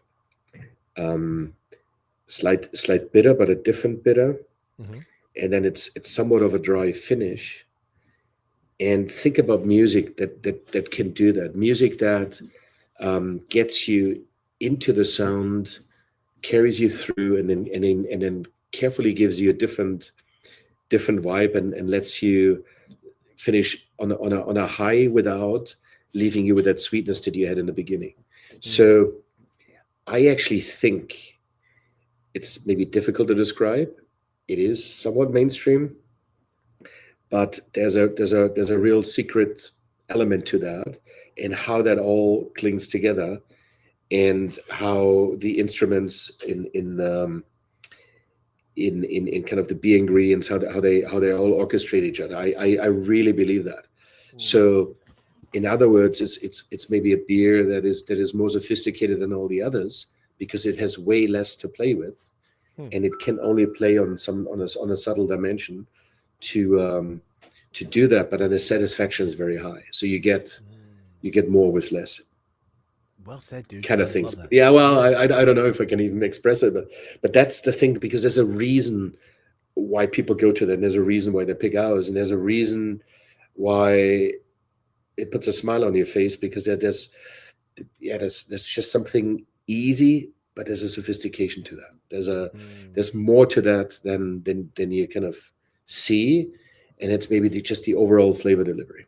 And the sophistication is kind of like, you need to know a little bit more about it, because a Helles or a lager is kind of just like generic beer to most people who don't, really get too nerdy about it. So you don't really think about it. They go, yeah, it's beer. That's what it is. But then when you really, like, I'm hearing it from brewers all the time, how difficult it is to make this style. It's not easy at all. It's absolutely an art to make it well. So then that comes back to what you were saying. Then you got the instruments to play with. You got less to play with, because you can't just dump malt. You can't dump adjuncts in it. You're not allowed to put nothing in it. So you're really working with it, and you've also got to keep it at a lower ABV, so you can't dump more malt in it. And it's like an orchestra. You've really got to position everything just right, because this could go wrong. You can't hide behind anything in these bad boys. Yeah, you've got it's crystal clear. I'm seeing right through it. Like, if anything's wrong with it, like you mentioned before, diacetyl and things like that, like getting the off flavors, you're getting them right up front. So it's I think it's like, if you know at least a little bit about it, you can respect a well-made lager of any style. I mean, we're talking about Helles, but anything in that family, I feel like it is probably got to be one of the most or more difficult styles to brew, I would imagine, just based off what we're saying. Yeah. Like, yeah. Which is, yeah, man, I love it. This is phenomenal. Shall we get into the English style? So you're at the finishing up in Bavaria. We need to maybe pause, because I think the internet's doing a thing. Cool. Let me pause for a second. Alrighty, we are back in business. What were we talking about, Christian? We were talking about, we had the Helles. We talked about the uniqueness and the eloquence of a Helles, that a Helles is simple on one end and it's absolutely not simple on the other end. And we were just about to leave the home grounds of Bavaria after we talked about the Oktoberfest beer to either jump over to North America, if we want to stick a little bit with my career journey, or we skip Canada for a moment and go straight to London and Dublin. But in my career, I moved from Germany. I immigrated to Paris, Ontario in 1996, long time ago. Oh, no way. And started my brewing journey in Canada after university. Maybe we should talk about that. We shouldn't skip it. And that actually is great, because it ties obviously back into everything that you're doing now, which is perfect. because I know we have spent a lot of time on the history, but I think it's important because it really frames your dude. I've done this for 11 years on the pod, like I think 450 episodes. I don't think I've spoken to anybody with a history like yours that is extraordinarily unique. I had no idea. Like, this is incredible. I love it. So I think it is worth capturing that because it paints the picture of what you do and why you do it so well. Funnily enough, because I'm checking into Untapped, I had my friend Dan on Untapped. I saw a text from him. He's like, what do you say? I've always loved Paris brewing. So he's like just because he saw me checking in on Untapped, and then he texted me because he was excited to see me check into the beer. So that's the type of fans that you have, because arguably the history that you're going through. And I imagine that means if the people are fans, they've probably heard about your stuff, but they haven't heard all of this. I would hazard a guess. So I'm finding it fascinating. So I think people will. I think it's valuable to the end goal. So should we keep with the Hellas, or should we move on and then get into the Canadian journey? It seems like I'm quite thirsty, but it could also well be that somebody else snuck the beer away. We're all thirsty. It's beautiful. Well, we got a lot of great beers. You know what? We are bold now. We're gonna jump to Lazy Dog, and okay, let's do it. Lazy Dog allows me to talk a little bit about my business partners at the Paris brewery, the rest of the founding team, the farms, and my first steps in Ontario. Yeah, let's do that. Hell yeah! And this is, by the way, this is a Helles Bock Festbier, which is 3 words I've never seen combined before. Yeah, you know, Germans use too many words, and when they speak English, the words still are too much. So, yeah. I'm trying to think which glass would be. I've got. Okay, I'm gonna let you tell me this time. Well, I would take. You can take that, but you could also take the same that you just had. Oh, I have now that it's seasoned. Yeah, that's good. So we do that. So we crack it open, and I actually gonna use my Tagwerk goblet, a different one, because I just want to get my flavor chimney here a little bit. Ooh, flavor chimney. Yeah. I don't even know what to expect with this. I have no idea. Okay. Good. Here's what I would like you to do is I like you to pour it, taste it a bit, reflect, and in the meantime I tell you about my first steps in Canada. Let's do that. And then when we get to the beer, I want to talk about Paris brewing. Look at that. My gosh. Etc. So let's taste it a bit. Oh yes, okay, I'll taste it and I'll pour some more. Mm-hmm. Okay, so we talked about the old world. It came from the old world, and I was so bored in Germany. When I love Germany, it's just too many Germans in Germany, as you know, and it's just so predictable when you make beer, or when you're in the trade. There's clear steps in what you're gonna do, and my fear was, okay, I'm gonna keep on doing that, and then I get a family, and I'm gonna get a house, and then I'm gonna get prostate cancer, and that's it. That's my life. Yeah. So I was always afraid to be in a very boring track that is all good, is all perfect, and obviously only the Germans can make great beer. We all know that. So I wanted to escape that jacket, and came to Canada after I traveled Canada and the US before, and I fell in love first with a beautiful girl in Vancouver. But that didn't last that long. And then I fell in love with the people, the country, mainly the people. And because I grew up on a farm in Bavaria, I loved kind of the fast land and the dynamics. But it was like, Canadians were so welcoming. And I know I'm generalizing, but it was just so amazing. So coming over as a brewmaster to Canada also meant that I wanted to join an association, right? So I joined the Master Brewers Technical Committee, and I met somebody from Labatt at that time, Alan Griffiths, and he says, "Hey, Christian, you're a real brewer. There's not too many real brewers like you. Like, you have passion, and you got wine staff and education. You work for Augustiner. Don't you want to work for Labatt?" We were looking for somebody that runs the pilot brewery and process and product development. Anyhow, eventually I drove down to Richmond Street 101, the big Labatt brewery, and I was, oh my God, is this brewery big and industrial? And I was like horrified, right? And then I met two individuals that kind of shaped my life a little bit. One was John Council, and the other one was Cam Murray, and two amazing leaders. And I first said no to John Council. I says, no, John, not sure. And then they said, no, we need to get Christian. He knows beer. He loves beer. He's got passion. He's young and whatever, willing and able, or he has piss and vinegar, whatever. And so anyhow, I got hired by Labatt. I met with Cam Murray. I was fascinated about the people culture, the interview, the discussion, meeting the team. Very, very, very different to what I was used to in Germany. And that was my entry into management, into strategy, into personal development. And then I had the most amazing career because Labatt, Interbrew, later on InBev, it was just growing. And my phase was Labatt, Interbrew, beginning of InBev. And most amazing time living tiny little Paris, Ontario, driving every day either to London, Ontario, running the research department.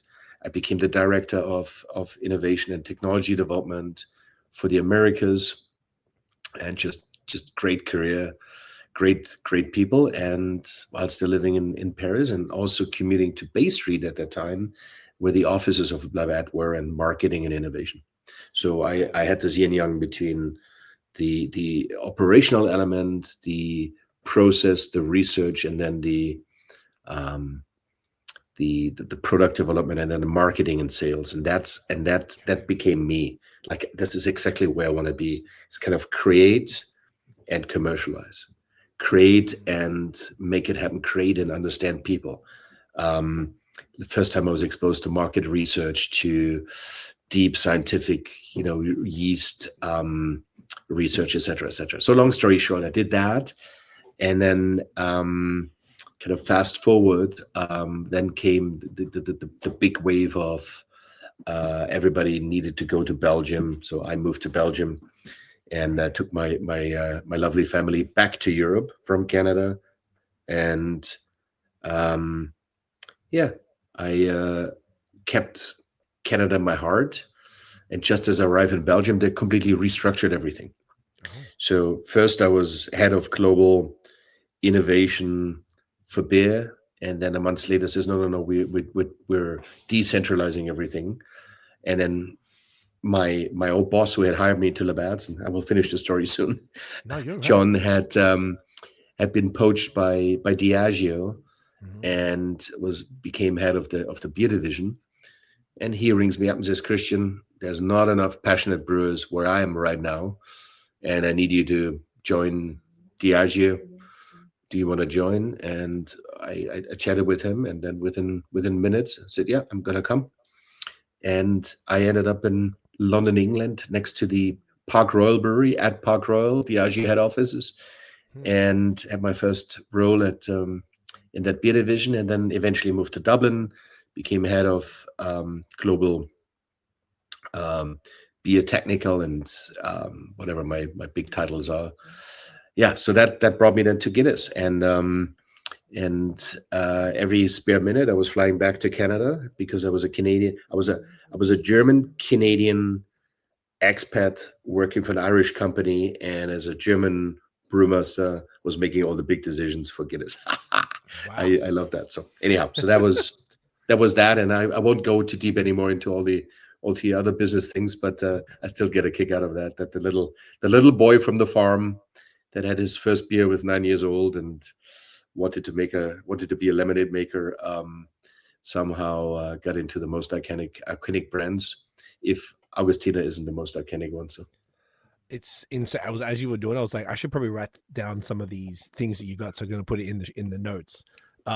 It's crazy, man. Like that level of and it is, like, once again, I still want to hear about the Guinness side. We don't have to go too much longer, because we do need to get into the Paris stuff, but it is pretty sick that you got to experience all of that and then bring that to your own space. And I imagine that's been extraordinarily formative, which you've basically said as such as well. But just touching all those places and seeing how the tiny ones do it, but how the biggest in the world do it, and then taking the best of all of that and then putting that into your own processes, uh, space what you like. You know, I imagine the tap room probably has flavors of like the brewery in your town from back in the day.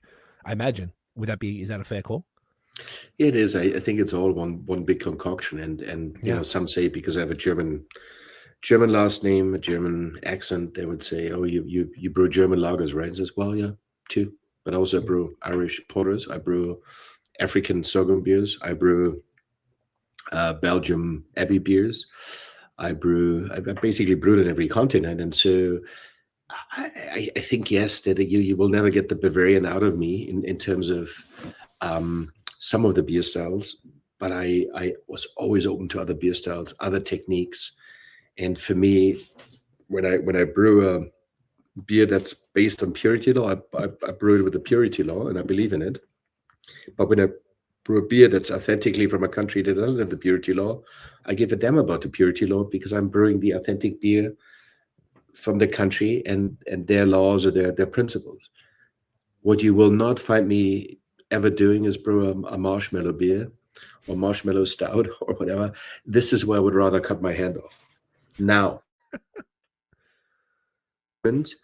where you find honey, you find spearmint. So arguably that's as marshmallow as I get. But somewhere I draw the line and say this is not beer anymore. This is a gimmick. And I may now get a shitstorm. And I'm sure there's great marshmallow stouts out there. Don't take me wrong. It's just not. It's not for you. It's for me. I can't link it to tradition. I can't link it to art. I can link it to pop culture. So if you say, hey, I want to brew a great pop culture beer and it's my marshmallow, whatever, I get it. And I will drink it. I may even say, hey, it tastes pretty good. But I guess I'm not a pop art brewer, and therefore I wouldn't brew it. Gotcha. Yeah.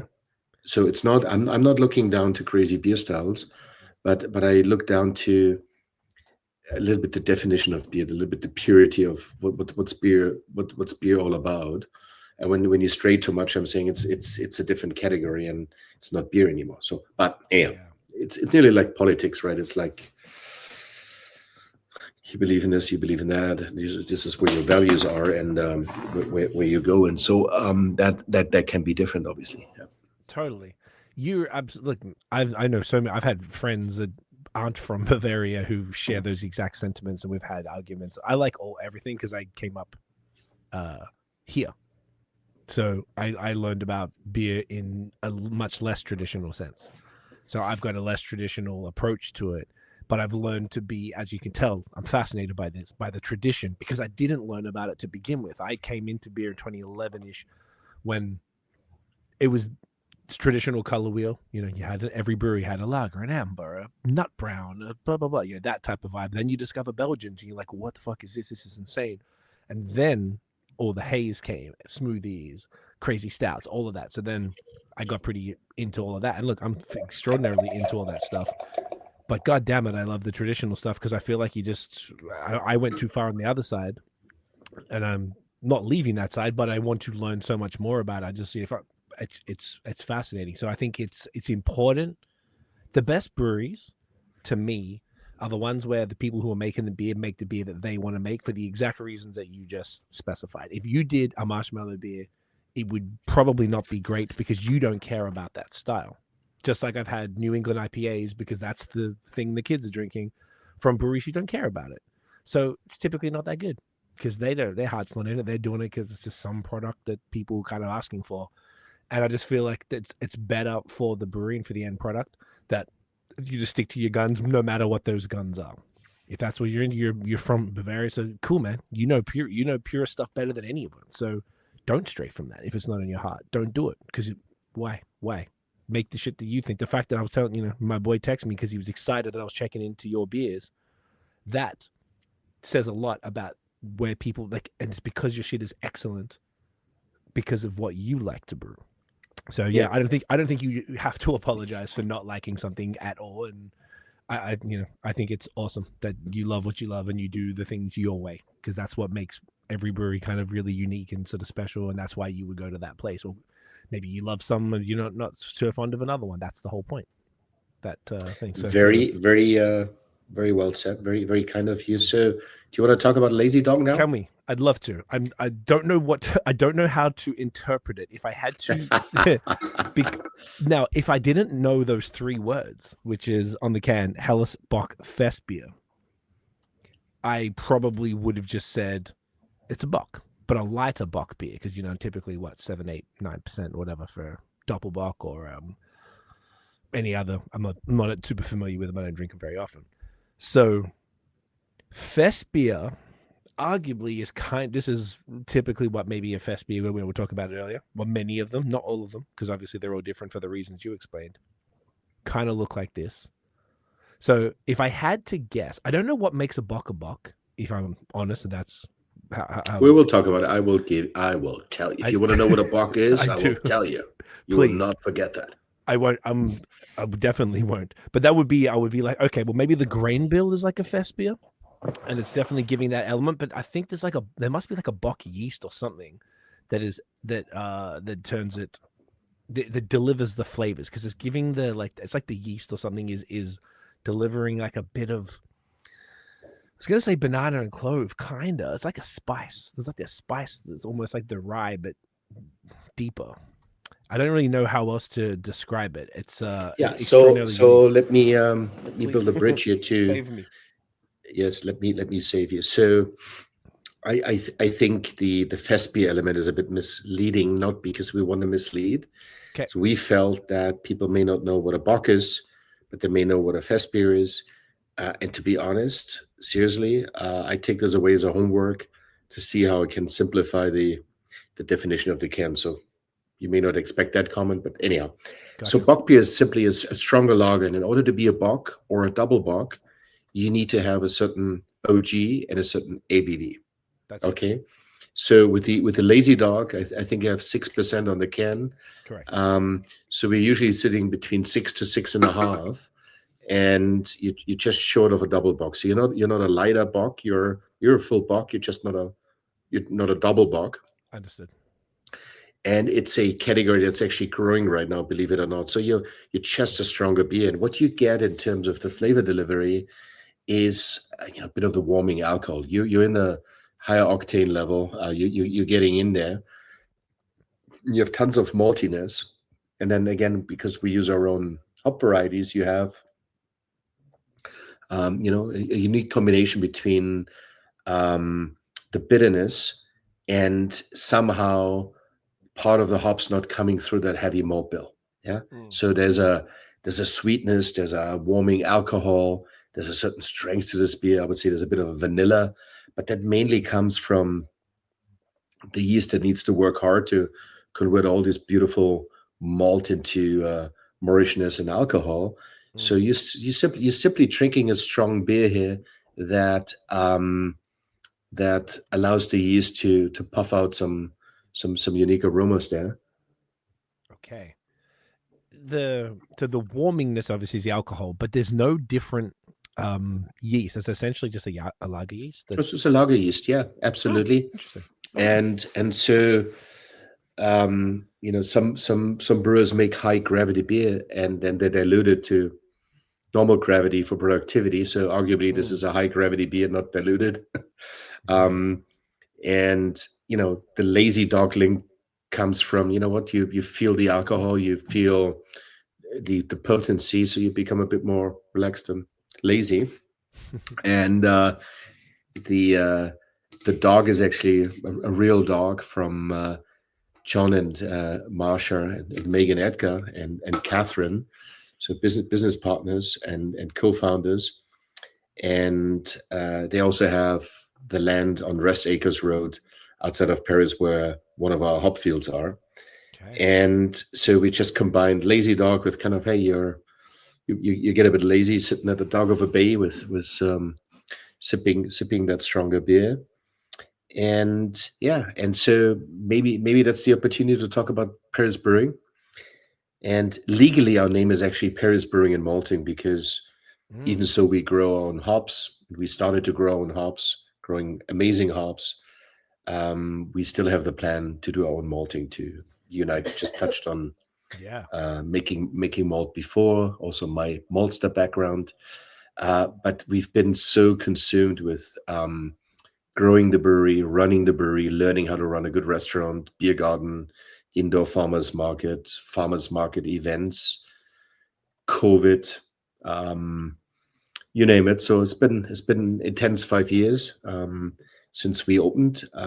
Successful, happy, strong following, big community, great team that runs the restaurant and everything. So very, very, very proud of it. But we're also all farmers and brewers, and that's why you see in some of the cans or on the shirt here, farmers and brewers. The Edgar family and myself, we're all farmers and brewers. And I brought the brewing thing in and made them brewers, and the Edgars were all farmers and business people. And so we found ourselves joining up our passion for everything that comes from the land. And the founding spark for Paris Brewing was John Edgar and myself being in St. Andrew Street in Paris, Ontario, one day after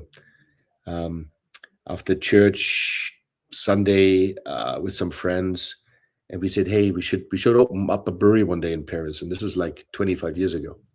Right. The first time. And yeah, this was was before craft brewing really had a thing. I mean, you had Upper Canada Brewing at this time. You had Amsterdam, Great Lakes. Yeah, they were there, and Moosehead did his Grasshopper Ale. Yeah. Sorry, no, that was Big Rock. Sorry, Big Rock did Grasshopper Ale. You're right. So there wasn't too much there. And then because I traveled around the world and Guinness and you name it, it took me a while to kind of come back to Canada. 2014 there was, and then John and I met again, and Ken Edgar says, "Hey, I want to do," and Jennifer Edgar said, "Hey, I want to do some innovative beverages." So we grouped together, decided to open up a brewery, and then needed to do permit changes, zoning changes. We found out that it's not legal to open up a brewery in Paris, Ontario, because the bylaw says no breweries are allowed.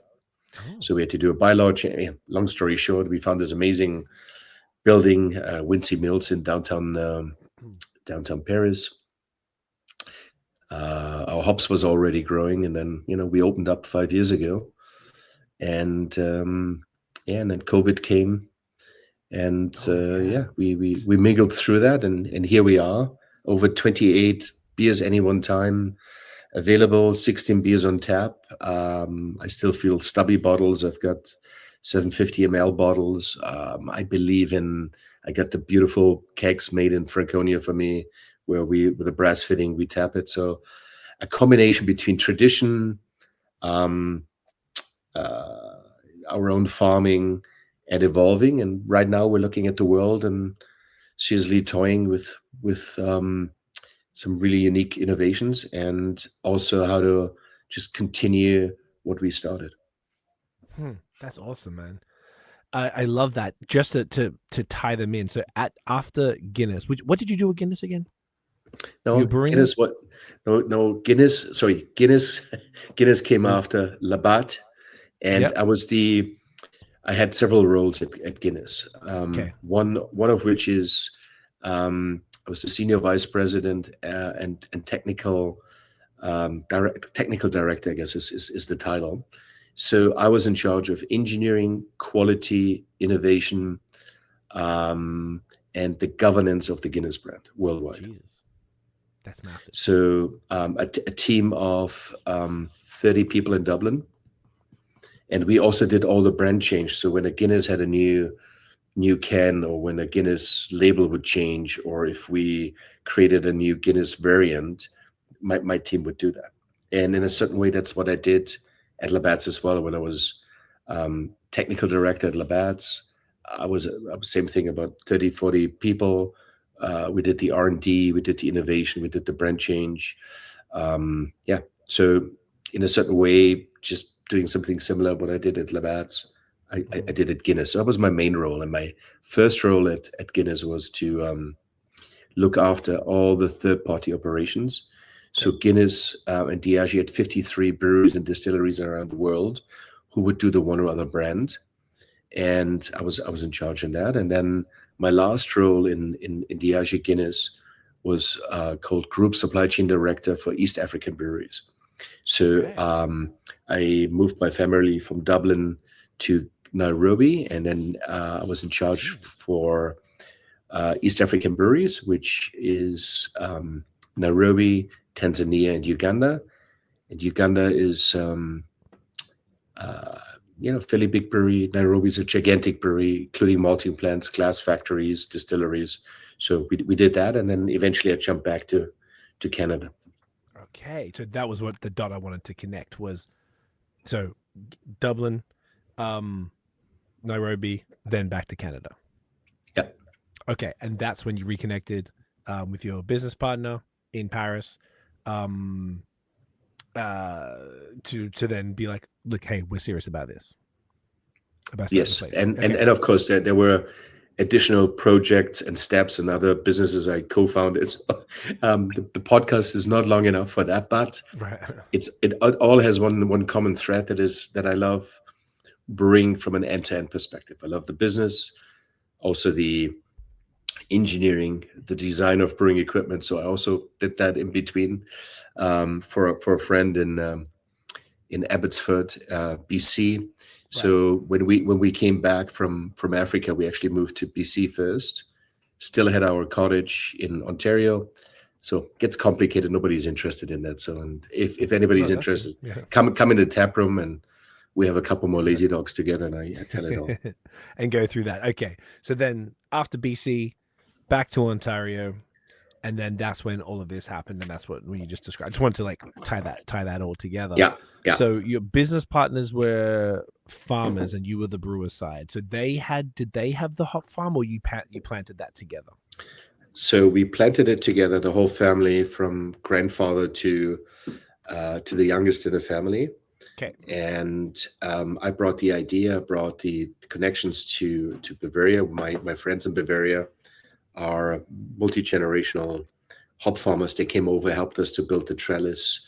I picked the varieties, and then the main farmer is Ken Edgar. He's brilliant at the farming side, and he is now, I guess, the main lead on the hop farm. And it's at John and Marsha's farm, and Ken now also has planted a second yard just outside of Paris in Harrisburg. And so we're expanding, and we're also now starting to trial hop varieties from BC. And I'm working with Matthias, who's the professor for hop research for Canada, based in BC, on trying some other very unique hop varieties. So there's always a link to go deeper, and always a link to do more than just the obvious. So we love things that have purpose. Certainly we love things that are complicated, but also kind of never stand still. Okay, I love it. Hey, man, it doesn't sound like you've stood still at any point in your career. So you don't get where you are for standing still. So I love to hear it. So then the Tagwerk Farm, because you have mentioned that earlier, that's your farm, not the Angus farm. Correct. And that farm is on the Bruce Peninsula. Gotcha. A place called Cape Chin. And when you look at the Tagwerk clause, I have seen that. Yes, I saw that. Yes. Here. Okay. Yeah. So on that farm, which the Bruce Trail makes its way through, is about 15 minutes north of Lion's Head. Okay. It's 110 acres, and this is where there's apple trees to make good cider. It's there. Near Tobermory. Okay. Yeah. And this is where I make apple cider vinegar. This is where I make apple cider. This is also where I have a pilot brewery where I design all the beers and all the new variants. Where we grow potatoes, garlics, and where we have 16 honeybee hives. And where I have the honey for Amphora, our gluten-free beer, where I have the honey for the Bumble Mint. And the cider that we're doing is a dry hopped cider with a little bit of wild honey back sweetened. Damn. So that's how that link goes then from the Tagwerk Farm back all the way to Paris. Okay, so you don't grow hops on the Tagwerk Farm, is that correct, or am I? I do grow hops, but it's for pilot brewing and not for our main beers. Understood. So that's the Angus farm that are closer to Paris, like in Harrisburg. Correct. correct. there's Yeah, 2 farms that have hops. correct. Okay. And how many varieties do you currently sorry, take your sip. I keep I keep asking you questions to take. You need to wet that whistle, sir. Yeah, how many varieties? So obviously we've had triple pearl in a couple of beers. I think I saw Centennial in one of them as well. if I'm not We have mistaken. Chinook. We have Vanguard, Columbia, Cascade, Centennial. What is it I'm missing? How many were there? That was about 6, I think. Maybe Yeah. 7. So these are Newport, a very old variety, Newport. Okay. So these are the ones, and then on Ken's farm in Harrisburg is where we're gonna do triple pearl. So the trellis is all standing. Okay. We're planting this year, and we're gonna plant triple pearl. We will have some Cascade, but mainly Chinook and Centennial, which are one of our core hops. Okay. And then in our collaboration with the research center in BC, we picked, I think, 4 varieties that don't have names, that just have numbers. Oh, Where we're trialing some new stuff, and sick. we will also have some Hallertauer Hersbrucker style. So a couple more of those varieties. So Nice. And these hops are, you're not like, it's not a separate business. You're not selling them to folks. It's strictly for we do we do sell to folks, and to award-winning folks, of course. Of course. And then, interesting enough, that goes back to friends and associates in BC, but we're not founders of this hop plant in the belief that we can be commercially competitive. So we're doing it for us, for our beers, and then we sell some hops, and whoever's interested can come. But there's no sales organization, there's no webpage, there's no nothing. And we may have X amount of customers. They love it, they have it. And there's several beers that, like, there's one beer that has won gold in the Canadian Brewing Awards for their beer style that has our hops in it. Oh, okay. Can you say what that is? So- Or is it like Yeah, Snow? it's a good friend of ours.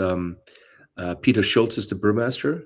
He's in BC, and it's called Abundant Rail is the brewery. Abundant Rail.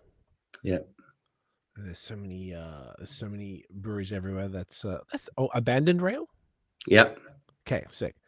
Nice. That's great, man. I love that. That's really fun. It's kind of cool. I was asking that because I kind of think it's like, it's even cooler that you be growing hops kind of for your own use, and that I like that it's more just like, yeah, I got some stuff, I'll sell you some stuff. It's like, it's cool because you don't have to like have the stress of making that a business. And from what I hear, it's a rough business. It's pretty, particularly right now. In Canada, even more so, being that we don't have. Yeah, but again, this is whatever framework you operate. So if you have a hop farm that you operate because you want to do sales, it's very tough to impossible. We didn't start with the illusion. We said, if we get to a breakthrough, that's success financially. But we want to be the ones who have their own varieties. We want to be in control of our quality. And the experience of learning how to build a trellis, how to run a hop picking machine, how to work together as a family and friends to do that, that's worth it. That's the thing. And I can tell you, our mill raised Bohemian Pilsner. Mhm. I tell you, in blind tasting, and you can hold me to account, against a leading Czech brewed Pilsner, there's a good chance you pick ours. And this is with our hops. And this is with a hops that has a very different climate that can out-compete Saaz hops from the Czech Republic. Right. Now, big, bold statement, and I'm happy if I've been challenged and somebody says, you know what, maybe not that good. But again, and we won, I think, silver at one of the Canadian Brewing Awards and once or twice gold at the Ontario Brewing Awards over the years. So some people think it is worth an award. but it's also like Ken and I, when we sit at the bar, and you likely too. Like, I'm pretty sure, and I know we talked about Headgate, enjoyed it. I'm still holding it's our main seller, but I'm pretty sure when you have our Milleries, and I have to make sure you get some Milleries, you're gonna you know what I'm talking about, and it's the unique combination of this Paris grown hops. I've got 3 varieties in Milleries. It's pretty stunning, and it's not something that may be there forever. It's maybe not something we've got nothing to do with it other than that we're lucky that somehow that climate creates an European Czech style aroma in those varieties. Is bizarre in a way. And when I designed the recipe at the Tagwerk Farm, I had no idea that I had the winning combination. I really did not know, and it wasn't on purpose. I wasn't able to calculate it. I brewed it, scaled up the recipe, and turned out that way.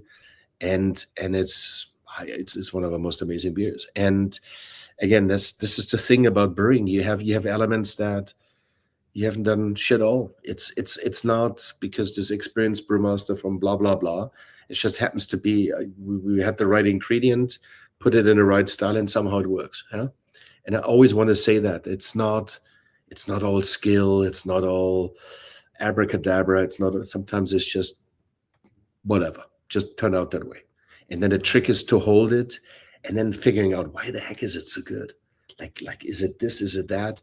Like, you have to work backwards. You have to reverse engineer some of your success stories, because it's not something that was targeted, not something, you're gonna write this amazing recipe. Yes, I tried my best, but had no idea how it's turning out. It just happened to be, wow, a real Bohemian style Pilsner that they can kick ass with boudoir and Pilsner Urquell. It's just it can outsmart it.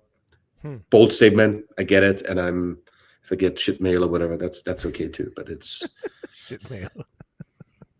I love it, dude. No, that's such a really cool point, that it's you working with phenomenal ingredients. And one other thing that is sticking out here, that did you decide to grow your own hops because of the experience in Bavaria where they're maltsters as well, being that like the control of the ingredients is inbuilt into your beer education?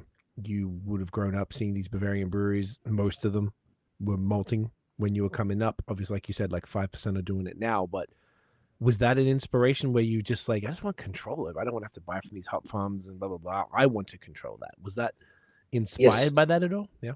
It for sure was, but also my business partners and friends, the Edgar family, they had the same vision. They said, you know what, we're all farmers, multi-generations. We want to do something that is not done in the brew kettle, that's done in the field. Right. And that was important. And then do something as a differentiation, because I think part of the dilemma right now in the brewing world is there's too many who make the same beer style with the same yeast and the same hops. Right. And it's not a political statement. It's not a nasty statement. It's just like the IPA we brew, and we have one hazy IPA. Again, we brew it with our own hops, but we don't grow Mosaic.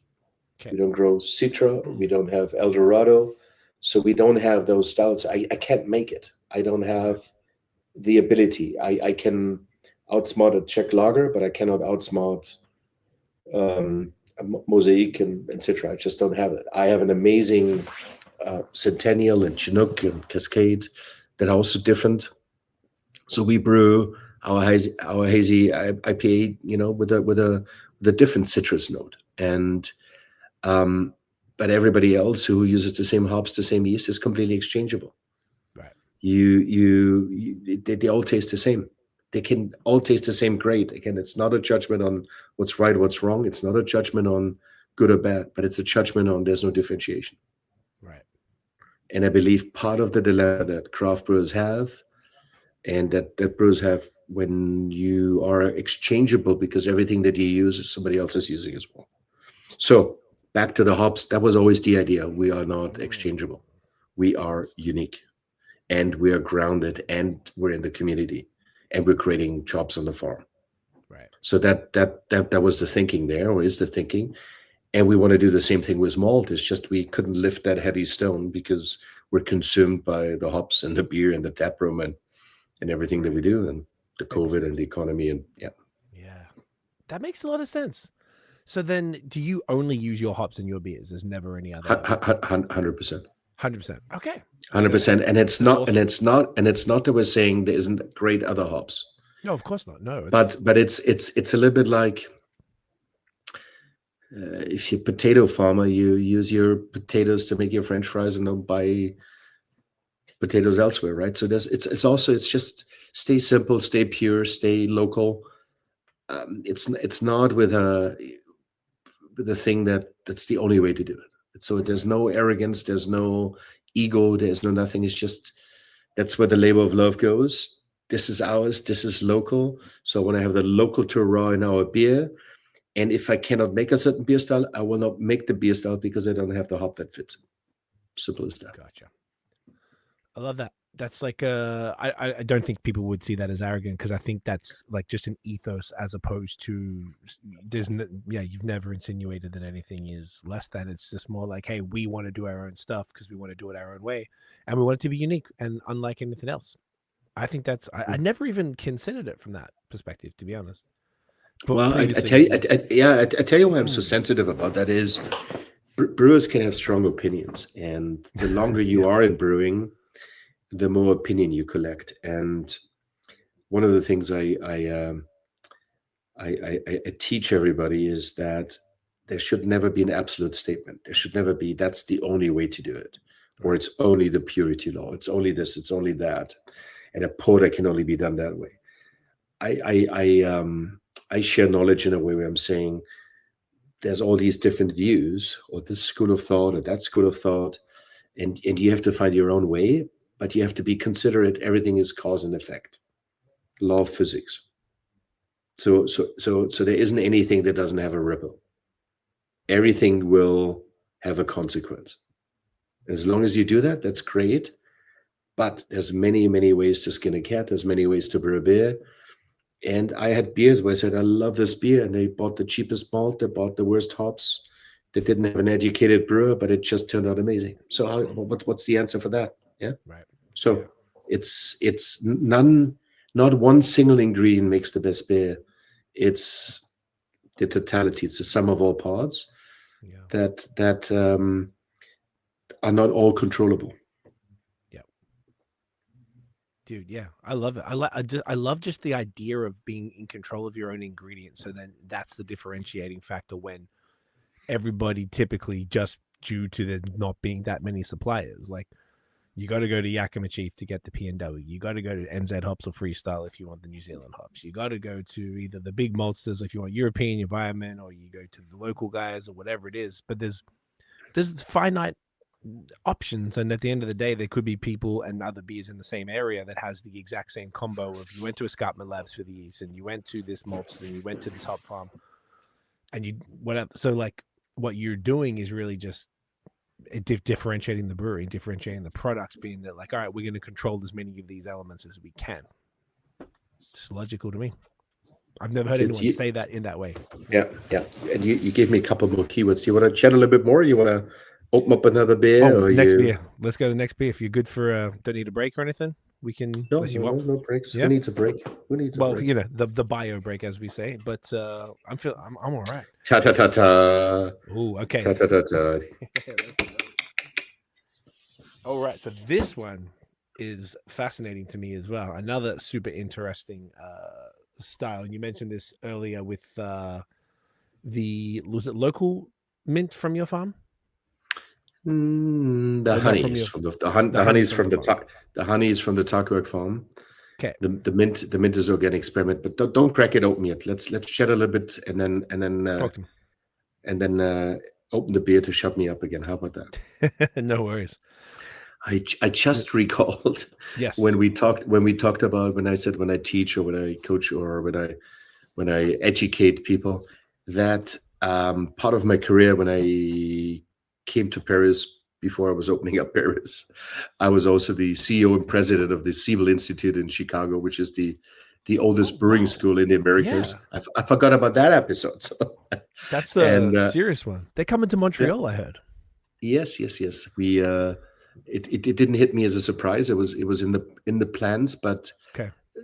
Honestly, it would have stayed in Chicago if there would have not been the dilemma with visas and the politics involved that foreigners are not allowed in certain geographies. So but that's a whole other discussion about what will happen to the educational landscape in Canada, because the brewery is not doing well. The education is not doing well, and so unfortunately there's a consolidation as well, and not everybody is happy about that move because it's more pressure for the other schools. And so anyhow, that's that part. Anyway, long story short, before we started Paris, and when I left BC, I was realizing I haven't had coverage in one area. I worked in R&D, different continents, but it never led a school and never formally educated. So I had Lallemand contacted me and say, "Hey, Christian, we're looking for a new CEO, president, and we have this partnership with the World Brewing Academy in Germany with Sturmans, and you may be a candidate." And I was very fascinated working for a Canadian company. The Chicago element, as I've always been on one side a country bumpkin, boom, be on the countryside, on the other side the big heartbeat of a big city. Yeah, so I did that till COVID stopped all travel, and till I had a 3-year green card. The green card expired, and COVID grounded me. And I says, you know what, you don't need a German brewing passionate individual that cannot travel to Chicago and lead the school. So I resigned, and then we opened up Paris. But absolutely lovely time. Learned a lot. Absolutely loved Chicago. The brew scene, the food, the people. Absolutely loved it. And a Canadian company like Lallemand that doesn't just make amazing yeast, but also always believes education is super important. So anyhow, so I did that too. Okay. What's the tie between Lallemand and Siebel, though? I think I just don't. They own Siebel. No shit. Okay. Yeah. Right. So what you ran the school but technically your employer was Lallemand, but you weren't selling. Correct. Yeah. No way. Wow. Why has that never come up before? That's crazy. It's not a secret. I think the intent was it doesn't matter in a way, but now you're going to see on the new Siebel logo it says Lallemand. So. Right, maybe because they're moving here. Is that why they're moving here? Because Lallemmand's from here, and they're like chucking. No, they're moving. They're moving here because the majority of students in Chicago cannot get a visa anymore because they came from other countries. Yeah, understood.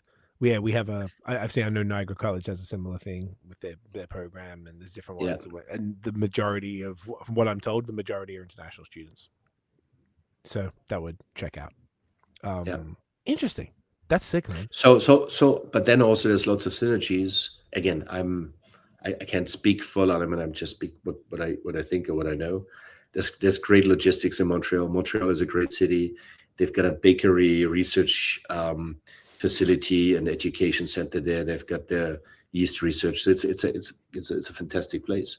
Right. It's just a history of Johnny Siebel coming from Germany to Chicago, and then the unique history of Chicago, the architecture, the city, the brewing history. That's just very, very iconic. Now, Montreal is amazing. Chicago is iconic. So that's the way I would look at it. But this is neither here nor there. If the students don't get a visa in the US, school's done when they come from Latin America, whatever, because they're not wanted, then it shuts the school down. Which, well, look, sucks for the American economy, and hopefully it doesn't fuck up the Canadian economy, or at least that sector, as you said, because now there's, like, if you're going to choose, you're in Brazil, whatever, you're going to come from, are you going to go to Niagara College, or are you going to go to Siebel? Yeah, and that's the unfortunate problem. Nobody wants that competition, but I think it's going to happen. Mm-hmm. Old College in Alberta already shut down. Kwantlen I hope not, but they're also struggling. So I think they're all struggling, but they're all very different. Now, Siebel, remember, Siebel isn't, you don't get an academic degree. Siebel is like adult education. It's not academic. It's technical. It's technical, taught by people with a tremendous amount of experience. So if you have a role in a brewery, but you're missing certain experience and technical, you go to Siebel because it's a 2-week, 4-week, 2 months, 3 months. These are all modules. So it's different to on a university or college. It's not a university or college. So Niagara is different. Kwantlen is different. Olds was different. So it's another level of education. I didn't know that. Okay, interesting. Well, that's going to be it's going to be interesting to see how that pans out for sure. Yeah, I wish everybody well, and nobody wants to compete there.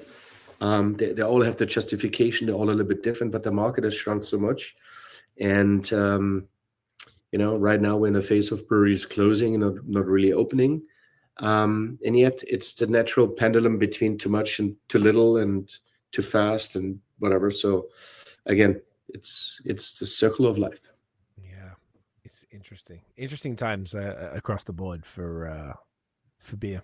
It's been a lot for you guys to sort of ride this out. So I don't know. It feels like for the most part, the atmosphere is pretty positive these days. It is, and that's why we look at innovative stuff like Bumble Mint. So let's crack this one open. And I just realized I don't have my proper glass here, so which is a big shame. Do you want to grab? You can grab the. Do you have it somewhere you can access it? We can pause for a sec. No, we will not, because I have enough flavor that even if they're not ideal glass, I'm gonna pour it in. Will give me good flavor sensation. And honestly, the glass you're using isn't the ideal glass either. No, it's not. It's not. But it will not minimize your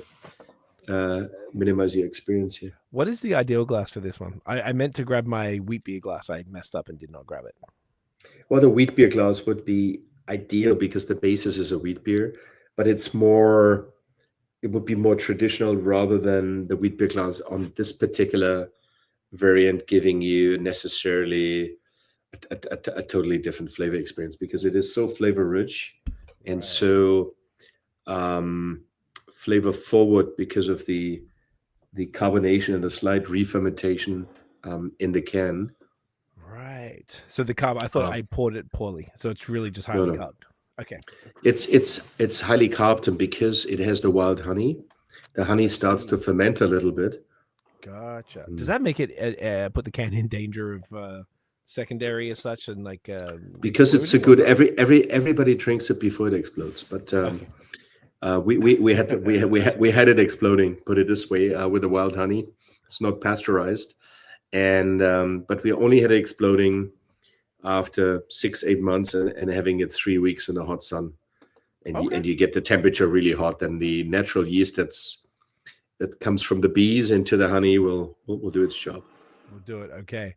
So yes. Now we're gonna taste this differently. You're gonna eat the foam. Gonna eat the foam. Mm-hmm. Okay. So I'm definitely getting the clove, like the honey, the wheat beer. Vibes. You get the clove. You get the banana a little bit in the background, but there's banana, and then you get a bit of the honey waxiness, and then you get certain bitterness, and then when you breathe in the air, actually it's not bitterness, it's actually mint, and then just like a very, very light perfume. You drink 1 pint, you drink 2 pints or more, and then you get this lovely mintiness sitting behind the wax, sitting behind the honey, sitting behind banana and the clove, and then you realize what an amazing beer it is. It's like, I tell you, it has become my absolute go-to beer. No way. And why is that? It's just the way the flavor builds up for me is just there's nothing like it. Right. It's a wheat beer on steroids in a way, because it boosts the classic Hefeweizen characteristics, and in the same token, it adds a new dimension to them. Fascinating. So, what So was you the drink idea? you. Yeah, go. Well, the idea was, I got a bit frustrated with the wheat beer that I was brewing. I felt it's not giving me that Mauritius, the drinkability that I would like to see. Okay. And I thought, okay, what's missing? So okay, I've got honeybees, I got honey, giving it a bit more structure. Let's try the honey. So I did add the honey, and then yeah, that's good. But now it's getting a little bit too broad, and some of the eloquence is missing. Okay, what I'm gonna do? Hey, how about some mint? Because mint and honey, and putting a top note on it, and then I bought different mints, and I tried every mint, and it got worse and worse and worse. And I was about to stop this project till I ran into spearmint. Right. And And spearmint so just matched. yes, and then I thought, hey, spearmint is very, very much sitting on top of that honey waxiness, and it's not competing, and it's not deep. So when you think of a layer like a pyramid, so you got your kind of maltiness, then you get your high carbonation, then you get your kind of clove and banana, then comes the honey and the waxiness, and then comes the spearmint. And suddenly I felt it's a flavor pyramid, and the spearmint kind of are like clouds around it without, giving the rain. So you kind of like cotton candy, you just lick on it a little bit, but it's not the main thing. So what I feel is you get wheat beer, plus you get complexity through the honey, and then you get this tickle with a feather with the spearmint. Interesting. Feathers and a tickle with a feather is a super interesting way to say it, and that's exactly what it is. It's like it's almost like you can detect there's something going on, and it's almost like if you didn't know it was spearmint, like maybe unless you got a super refined palate, like you might not be able to pick that that's what it is. And that's the point. That's the point. Right. And this is what I do with my beers. That's my formula. Like it or don't like it, that's okay if you don't like it. That's the formula. You don't press it in the face. You're not overpowering. You're subtle. You stand behind the curtain. The spearmint is behind the curtain. Curtain opens up, but the curtain opens up pint by pint. And then suddenly the spearmint is what kind of remains a bit in your mouth, and through the retronasal builds up. And then suddenly you realize, you know what? Holy shit, there is no other beer I ever had where I get the essential oils of that mint and layering fine over the honey, right, and going through. So the oily mint. Now you're saying the waxy of the honey. Is that like a When you say waxy, what is that? Just sort of like a feeling in your mouth? You mean No. So basically. The bees put the honey in combs, and the combs are wax. Okay. And so when you cold spin the frames where the combs are in to get the honey out, you also spin out a bit of the wax from the hexagon there. And you can have honey that has all the kind of different flower and pollen aromas, you name it. But you also have honey that always has a bit of a waxy note. Right. And not waxy in a negative way, just waxy is just like a bee wax candle. Think you're licking on a bee wax candle, which you will never do. But you could put the bee wax candle over your nose, and then that's what it is. So let me say what you have, and now you should really taste it. You got a Bavarian wheat beer that somebody dropped a bee wax candle in, pulled it out again, and had a spearmint chewing gum in the hand before. So okay, different way of saying it. So long story short, you have multiple flavor dimensions, and those flavors are very different. So Right. honey and waxy flavor have a different molecular weight, they just hit something different in your mouth. And those who had a wheat beer before know what a wheat beer hits. And then you have, your banana wheat beer, you have your more full VG, clove-like, you have the fruity ones, you have those that are in between and mixed up. And now you have this dimension of waxiness and a bit of a honey sweetness. But here the honey sweetness doesn't come through. And you also don't really get a honey aroma. Yeah, a little bit, not really. but not really, right? So the honey here actually is just to give a fairly highly fermented beer a bit of a structure, a bit of a body, and then the spearmint is like a surfer that kind of surfs over that and leaves a bit of an eddy line behind on it. So that's the way I see it. It's like it's so different flavor triggers that you get that just really complement each other. Interesting. To my point of view, beauty is in the eye of the beholder, as we know. Of course, dude, I totally get it. It like on paper, when I saw this, I was like, interesting. What on earth could this be like? And for all intents and purposes, if you gave somebody this, and particularly like I don't drink a ton of wheat beers, I used to back in the day, a ton, but obviously I lived in Quebec for a while, so they're everywhere there. I don't think if I had this, you just said here's a wheat beer, I don't think I would have picked out whether it's the wax or the honey and then the spearmint, but it works. Like I'm looking at it, I'm like, oh, interesting, mint and honey and a wheat beer. What? But it's so subtle, which speaks to everything we're going to talk about tonight, and sort of your approach to beer and Paris, Biaco's approach to beer. It just works. It's like it's like, and it's fun as well. And you obviously, for people who are listening to the audio, the can is like what's the name of the gum? It looks like a bubble gum or a chewing gum brand, somewhat. That's the whole idea. It's a little bit of a rip-off psychology in the back. So there's a brand starts with W, also was founded in Chicago. That gave me the creative inspiration. No cease and desist. Yes, which is perfect. So coincidental. Very, very coincidental. Just happens to look like that.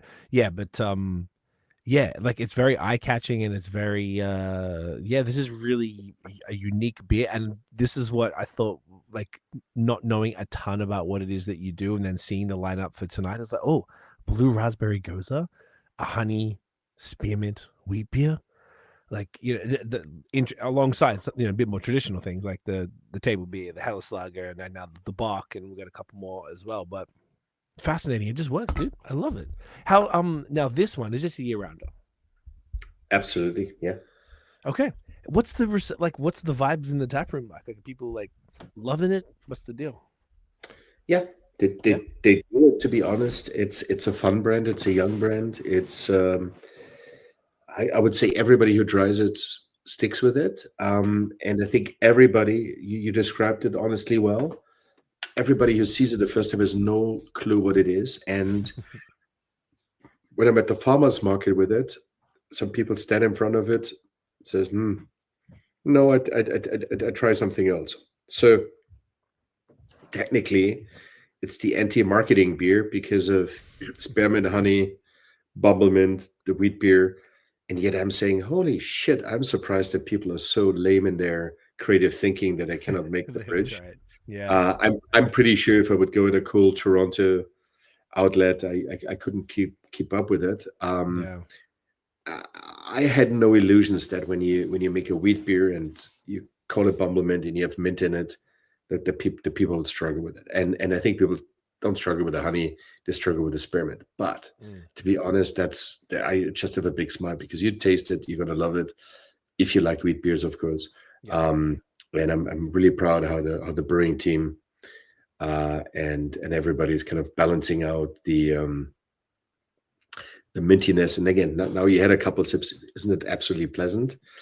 And I think it's a little bit like jazz music, right? You have to take tunes that are not so common. And if you're Miles Davis, I'm not comparing myself to Miles Davis, but if you if you are that way, then people suddenly fall in love with the trumpet, and it's not even my big hope. I see people drinking it and saying, "That is good," yeah. And Now, I don't know the can that you have, if it's with a label or printed, because we have digitally printed cans. Yeah, Label. yeah, you get the label one. We have this now digitally printed, and the yellow is more bright. So it's a bit more funky. And I modified the label a little bit where um, I'm I changed the lyrics a little bit, but no, I'm one I'm very very happy with. That's awesome, man. I love it. I think this is a fascinating product, and good to know that it's a year round. That something like that, as far as the interest, like you said, the mint, like they said, honey, see it relatively often, not a big deal. Mint, and it's just, I guess, you probably part of the process is to let people know that it's like it's okay. It's not going to punch. It's not a spearmint beer. It's just like a little subtle thing. Fantastic. Now you say honey. You see a lot. I see hardly any beers brewed with honey. So No. in the US, it's Leinenkugel. That's leading in honey wheat beers, but I don't even know who else makes a honey beer. Who makes a honey beer these days? Yeah, there's the Sleeman's Ketch. honey. Oh, okay. Yeah. So you're talking like ones that are advertised as a honey beer, you mean? Or that It's have it's a honey in them? no, it's a good question. There is those who advertise or not, but it's not that I constantly run into beers made with honey. I don't. Okay. So there's a brewery in Saint Flavie, Quebec called Le Ketch. They do primarily New England IPAs, along with a bunch of other stuff as well, lagers, porters, pale ales, big stouts, whatever. They put honey in every single beer. And it's always local honey. That's like the thing. So when he comes to Ontario and collaborates with breweries, almost always they use honey because that's his thing. Okay. Don't know where, I can't remember where it came. I swear I've asked him before. I just can't remember where it came from. Yeah, the Sleeman honey brand. You're talking things like that. Off the top of my, I think Royal City might do a honey beer in Guelph. Yeah, no, they have one. That's true. The honey brown or honey something like that. Maybe not honey brown, but there's definitely a honey something. Yeah. Yeah, I'm definitely not saying it's like everywhere, but like compared to spearmint, it's there's some honey beers, and then there's basically this. Yeah, I don't think there's any other spearmint beer. No, I think you own that.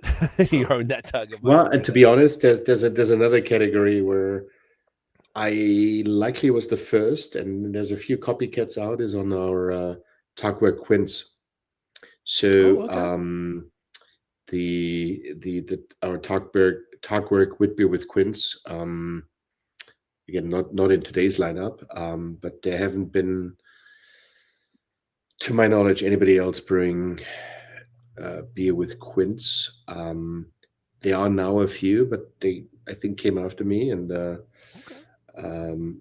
not that it's super important, but at least it's a little bit exciting in the sense that when you use a fruit that isn't that common. So, but yeah, there's some other honey beers, and there was other honey beers before me.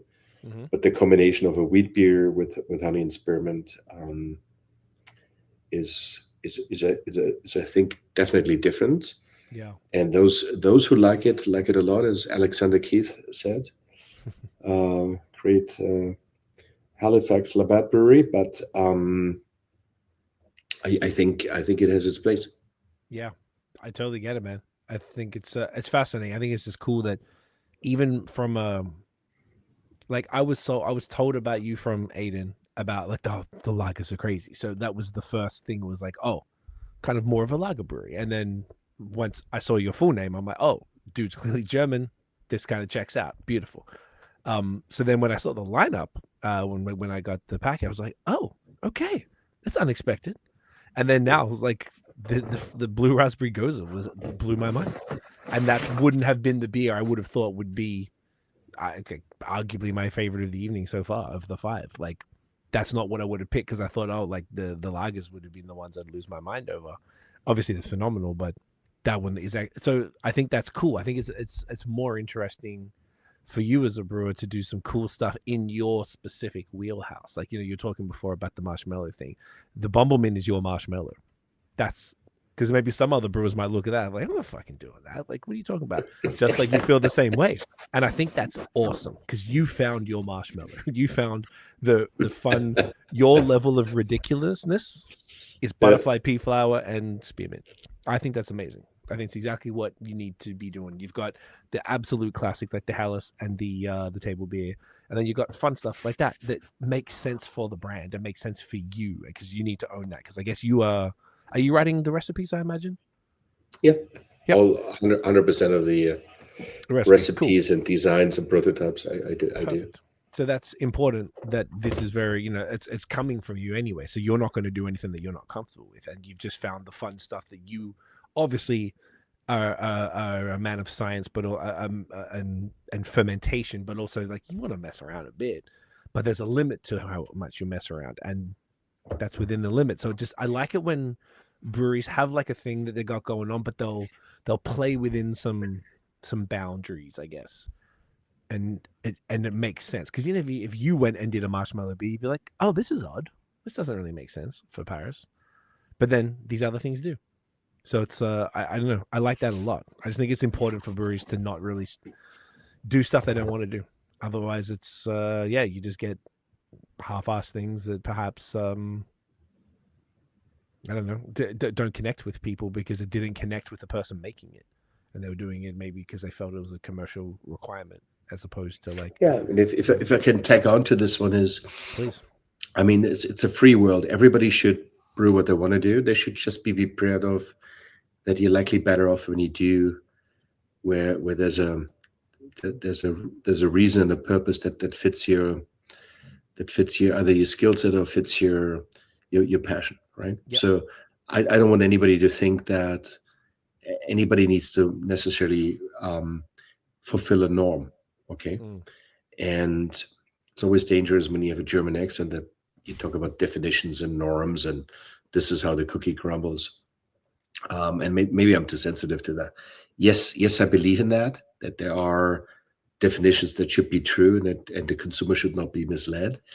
But at the same token, I'm totally cool for anybody who does whatever, but I would hope everybody will think about it deep. So that, let's say, if we stick with this marshmallow beer, that for whatever reason, marshmallow, yeah. that you say, okay, yeah, it's not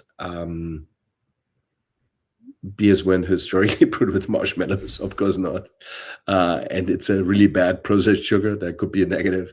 But you know what, the aroma of the marshmallow can really fit very nice with chocolate nibs and with vanilla beans or tonka beans, and you can make. Yeah. I'm absolutely thrilled, and I'm the first one who's going to try it. Mm-hmm. But then maybe I would say, maybe position it more as a alternative beverage than a classical beer. So it's less of a stout or porter in the sense than it is. It's a new world version of something. So, and again, that's just as a bit of a reality check, but not a lot more. And not that you cannot do it. I think everybody can do whatever. And if you put witches in your loader tun and brew a witches beer, that's okay too. But be aware, these are good witches. Exactly. No witches wound in this beer. That's amazing. So the other part of Paris, while we're just wrapping up this beer, because we've still got a couple more to get to. When you opened, so what was your opening? Once you found the place, actually, step back at just a second. You found the place downtown Paris with your business partner. How long did it take you from securing that lease, changing the bylaw, build out, open? 2.5, 3 years. Jesus. So that means you would have started late 20-teens, and then COVID hit. Correct. We would have started pre-COVID, and we could have possibly had a bigger run before rather than a muted run in the beginning. Hindsight. Gotcha. The very original plan was to start the brewery on the farm, just outside of Paris. We had plans, designs, all of that. But because a farm is agricultural and the brewery is light industrial, every municipality, every county, every planner struggles with, we don't want light industrial to go in farmland. Okay. Now, some counties support it, some block it completely. And then, the opportunity came up downtown Paris, so we kind of downsized our plans for small operation, which in the end was a good thing considering COVID. Yeah. because we would have started way bigger in the total boom of craft brewing on the farm. So in a certain way, reality did de-risk it, but now we're at the point where we want to grow bigger, and it would have been nice to be bigger. And so, we have to see how we make bigger fermenters, bigger brew vessels, and all of that, because we're starting to outgrow our equipment. Jeez. Okay. Interesting. So then I don't know is it worth going into the bylaw side of things, or was that sort of just like back and forth? The bylaw thing is interesting in the sense that we are the first formal and registered brewery in Paris, but the history books do talk about another brewery that was in Paris at least for maybe a year, but it was never certified or registered somewhere in the 1800s. There were two distilleries in Paris, and at that time is when the bylaw came that they don't want a brewery. So it must have been after the two distilleries shut down, and Paris was very industrial. Paris had a plaster mill, had a flour mill, had the distilleries, had two textile mills. So I think maybe there was the view about the industrial size or the drunk people, who knows. And when we met with council and when we met with the decision makers, says yeah, we all want the brewery, we're all going to help you. We just have to do the change of use and the change of occupation. So you go through that, and that's a very frustrating process because it's expensive. And in that phase alone, you may already turn your back and say, you know what, I'm done. I'm going to do something else than starting up a brewery. So we pulled it through. Was never a question.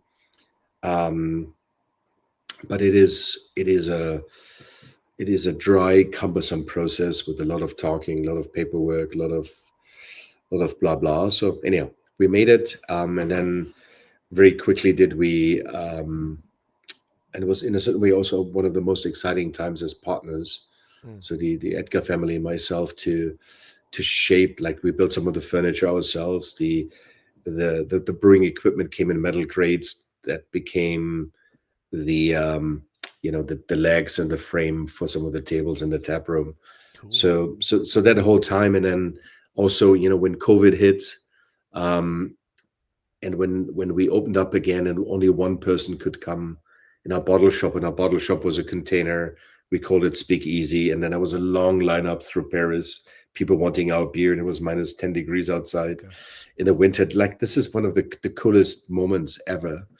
Growlers, we went through an unbelievable amount of growlers where, as we opened up as the first registered brewery in Paris, people wanted growler beer, and growlers were used to be really big, and then they died off, and right now they're fairly dead as well. But at that time, everybody wanted a growler, and I kind of want to revive this again because it's so super historical that you would come with your big jug to the brewery to get your beer. There's no waste. There's no. It's the lowest cost thing for everybody, and you get fresh beer, and you're connecting, and you still eat at home. So of course we want everybody to go to a great restaurant, which is highly rated and all that. But for somebody to say, hey, we have a nice supper cooking at home, and I'm going to get my fresh beer fresh from the tank, I love that. So again, it's a ritual that is amazing, and particularly during COVID, there was a lot of rituals and a lot of dynamic that also was very very rewarding for us. Yeah, I bet, man. Particularly those lineups during COVID. And when did you actually end up opening then? That would have been 21? It was so we celebrated 5 years last year. Okay. October, so just before Halloween kind of thing. 5 years ago last year. Understood. Okay, so that's hence people would have been lining up in. So that's 2020. That's Halloween 2020. So gotcha. So 5 and change right now. Yeah. Yeah, interesting. It's always fascinating talking to the breweries like yourselves who COVID babies essentially, and he never really got that like. I mean, obviously things are back to normal, being back to normal for what is it, 2026? 3 years, 3.5 years, something like that. I can't even remember now. Everything's a blur. But like, you didn't really get that initial that's a real normal league experience where just everything's open and normal. When you opened, it was restrictions and plexiglass and masks and lines and one at a time and all this stuff. So it's and it was popping in the beginning. And then did you have that inevitable slowdown that most breweries sort of kind of had? To be honest, I don't even look at all back in a negative way. Sounds weird. I mean, the only thing that we missed is the earlier timing, but the earlier timing is also obviously through the zoning change, etc. So in hindsight, if we would have started a year pre-COVID, we would have been a year closer to the big boom in craft brewing, and we would have gone bigger, faster, wider, but maybe we would have fallen deeper. So Gotcha. Seriously, it's sounds really weird. I don't even give a damn what was and what wasn't, because I look back and people wanted our beer during COVID.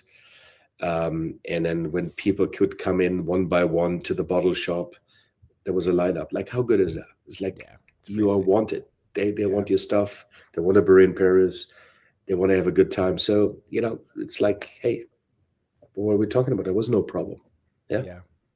Dude, So I get it. Yeah. I of course, it's never that easy. And I mean, when we opened up the brewery, we said we want to control our own raw materials, hence the hop, and one day the malt.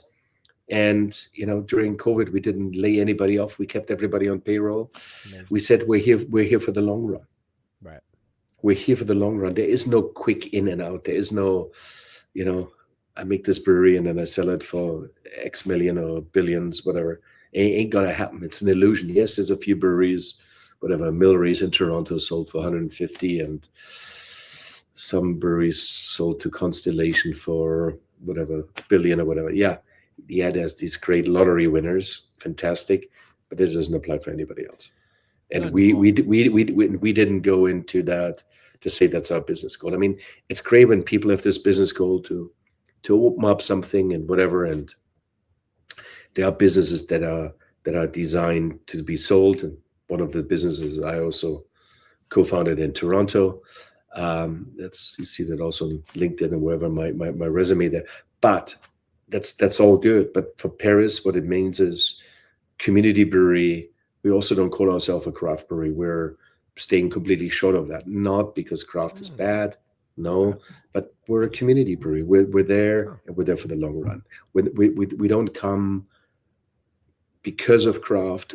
We are craft, but not because of craft. So again, playing with words and definitions. No, everybody is gonna fall asleep when I talk too much about it.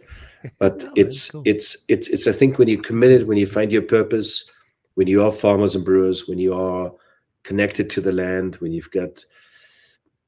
create the jobs, you do this, you do it for the totality, and you do it for long run and not for a short run.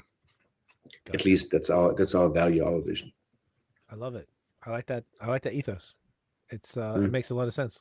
It's beautiful. Christian, how about we take a quick break and we'll come back, smash these last couple. Yeah. Yes, absolutely. Beautiful. Can't wait for that. Okay, cheers. We'll be right back. And we are back. So I know we said we were going to do this before, but we pivoted, and that was kind of part of the fun of all of this. Stick to our tangents and go. So we're going to bring back this glorious Tagwerk Smoked Oat Porter with the is it fair to say Aussie inspired label? Aussie. Why is it Aussie? Well, because of the Hahn story. Is that because? Oh fuck! Hang on, no, that had nothing to do with the Hahn story. This was to do with the Guinness story. See the first effects of Lazy Dog on you. Yeah. No, the porter was for me the Commonwealth element, and Australia was the Commonwealth, and so the link was only the link was the Commonwealth. That was the piece. Yeah. Understood. No, so this is still the Tagwerk story of Christian here, and Cape Chin, the Bruce Trail, and then the smoked oat porter. There's a Guinness element into that. Okay. Now, not that I claim any halo effect from Guinness, but it's more about me learning about stouts, about porters, and Guinness historically has brewed both porters and stouts, and there's all kinds of great people who write books about what is a porter, what is a stout, their taste definitions. And then there's also the kind of this element about that smoked, right? And so the story is, when I was master brewer and head of the Guinness technical director, etc. And you see a struggle with the name because I had so many things to that, titles to that. I would still have the pilot brewery that I had in Bavaria that I brought to Canada. I shipped it also to Dublin. It sounds very weird, absolute truth. And then the Dennis Lynch, I love him, still a good friend. He was one of the mechanics at Guinness, and he fixed some of the things on my pilot brewery. He added some things, helped me with that. Okay. And then I was living outside of Dublin in a little town called Dalkey. Okay. So Van Morrison lives in Dalkey, very important. And then this very infamous band U2, this strange lead singer, he's also next door or whatever. So it's where I lived. And in the garden house of the house we had, I put my pilot brewery, and I would make a stout, I would make a porter, and I would play around with different smoked malts, or would smoke my own malts. And then the long-term Guinness brewmasters, research people, you name it, would come to my place. And what I observed is, when they would come to my place, would have some food, and then I would say, hey, try some of my homebrew beer. And they would try it, and interesting. Wouldn't say a lot, but I wanted a second, wanted a third, wanted a fourth pint. So I knew, if a hardcore Guinness expert that works for Guinness drinks 4 pints of my smoked something, means there's something they like, right? Something they're missing or something they like. So anyhow, long story short, that's when I first played around with it. And then the oat part came later, like even when I was brewing in Dalkey, I didn't use oat in my porter. That came later. And then smoking the oat, having a bit of a peated aroma in the back of a porter, but making the porter again very silky. So also this porter is very, very smooth, very silky, and suggest we crack it open, because I can tell you everything till you tell me that it's true or false. I love it. Yeah. Ooh, great nose. I love that the Guinness dudes were asking for 3, 4, 5 pints but not giving you feedback. Yeah, that's amazing. Did they borrow, or did they, because you were in the innovation side of Guinness, did any of your sort of no this was fairly fairly underground. I understand. Because also I shouldn't say this publicly, but I will. Enough years have elapsed. They as an expat, and when they moved me around with the different roles, London, Dublin, Africa, they always moved my brewing equipment too. So the HR department signed off that when Christian moves, we also pay for his move of his brewing equipment. So they did that, and I can tell you, every other company would fire you when they find out that when they move you that you move with beer, with beer that you create in your leisure. Would that because it's I had competition to? You're in the industry? Is it you're creating? No, you're not competing. It's a home brewery. I was gonna say it's more about nobody can move your private collection or your hobby and get a company to pay for it. So, but my company paid for it because they knew it's part of my passion. They knew it's part of me. They knew Christian comes with his pilot brewery. It's just that's him because he needs to be creative. That's awesome, and so is this beer. Yeah, man, this is great. I'm massive fan of low ABV stouts. Absolutely love it. Or porters, whatever, dark beers. This is fantastic. I just find that they're like every drinking session, I definitely want to have aside from the lagers and the IPAs and stuff that I would normally do. I definitely love either a stout or a sour of some description to bring it home. And this is like, I don't know why, I just love these low ABV ones, and this body is phenomenal. The smoked, as you mentioned, super subtle. Like, I'm sure as we keep drinking, like right now, if you told me and I did it blind, I don't know if I would have noticed it immediately. I'm sure I've only had 1 or 2 sips. Yeah, silky, as you said, absolutely couldn't agree more. It's got that like that roasty, dark chocolatey kind of thing, but not over the top. Little bit bitter, but very crushable, and it's not too sweet. Like it's almost like a lot of like the low ABV ones. Often, not a lot. Well, many have like some lactose in it to boost up the body and give it that sweetness, which I don't think it really needs. So it's a little bit more. I would imagine this is probably more the English style porter, as opposed to like the I mean, American because of the smoked oat, it's a little bit of a bastard, right? I would say it's an English style. And then same thing when you mentioned that those who use lactose, I would put them in a marshmallow camp, as if they should get the hands cut off. But and lactose was used historically, so I don't have a historical problem. It's just like, guys, do you really need to why the heck do you need to put that in the beer? But some may say, why the heck do you need to put smoke in the beer? So yeah, it's all good. I like it. You're the King Joffrey of beer. If you had that right. Just and I love I love the wrestling on what's right, what's wrong, right? So yeah, you get the chocolatey, and actually I'm not getting any roast, and a porter isn't really about roast. That's a stout is about roast. A porter is about all the different dark molasses, chocolates, coffee, chocolatey, all those spectrums, and then the hint of beechwood in the oat. That's just, again, maybe it's the spearmint. What the spearmint does for the Bumble Mint is what the smoke does to that. And the smoke changes a bit. So with the age of the beer, or if you have it on draft or not, sometimes it's a bit stronger, sometimes it's a bit milder. Did this one ever get on nitro at all? I feel like this on St. Paddy's Day we served it on nitro, but I don't want to go through the expense and complications on a nitro can.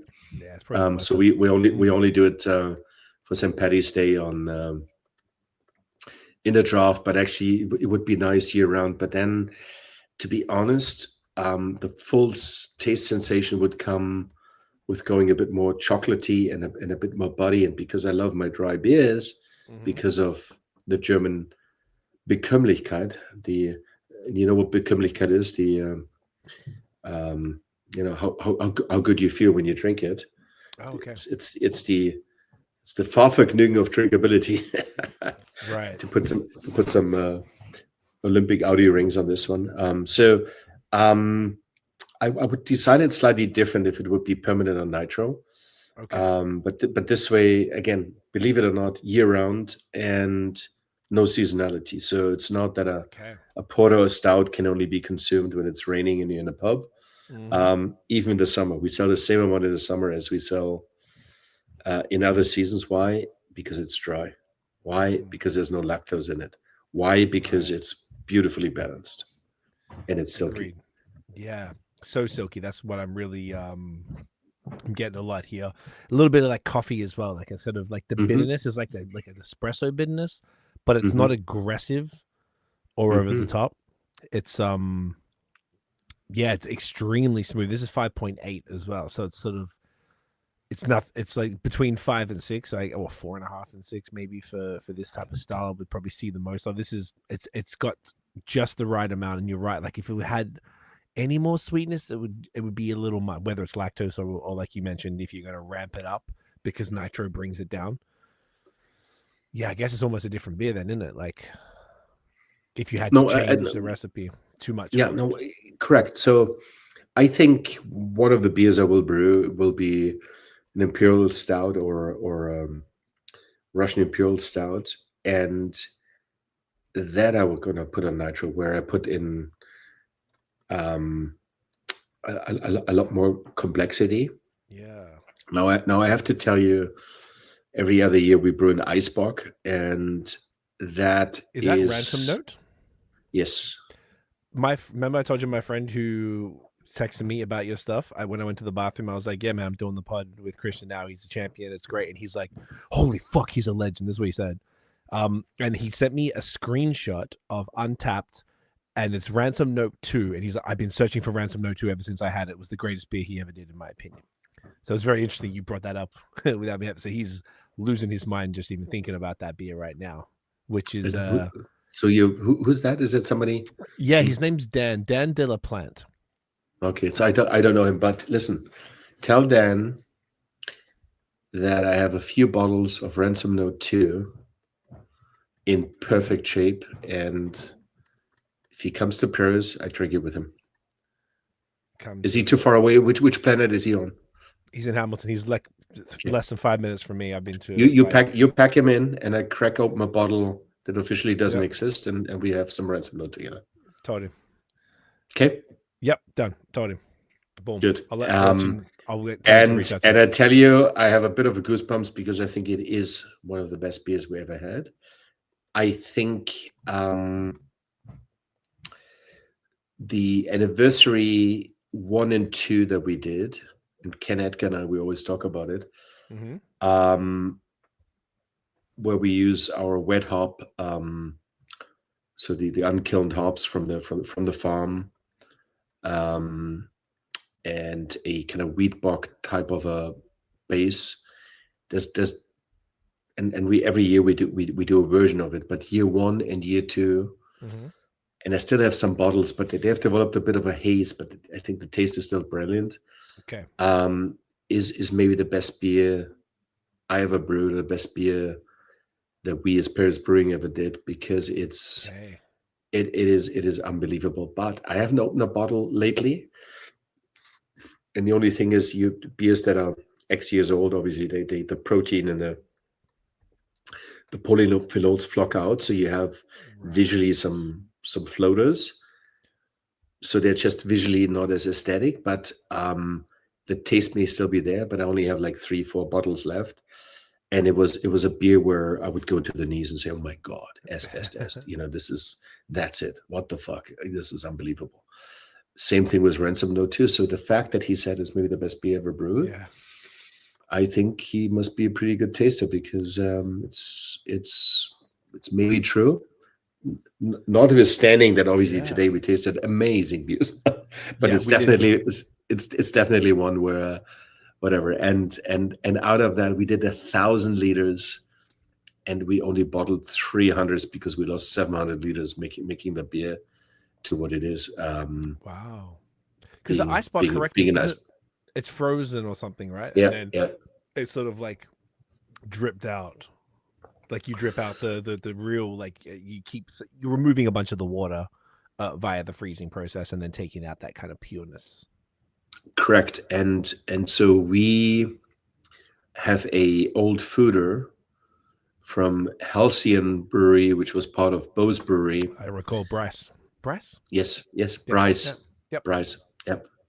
Yeah, his stuff was you awesome. You call him Bryce. I call him Bryce. Bryce. Bryce. Right. Tomato. Yeah. Well, I say the same as you know. Bryce. Yeah. The Canadians might say it differently. You and I, as foreigners, we can say. I think it's BRYCE. Yeah, BRYCE. Bryce. Bryce. Yeah. True. I do say I do talk very funny. I know it's me. Bloody Germans here. We both talk funny. I like it. Yeah. So anyhow, fermented in steel, and then aged in wood, ice bock out on the field with a fishing net, harvesting out the ice. And on Ransom Note, we controlled it, and we got to maybe 9% alcohol. On Ransom Note 2, I changed the recipe a little bit. Basically, it's like a dark double bock base, and then the ice process on top of that.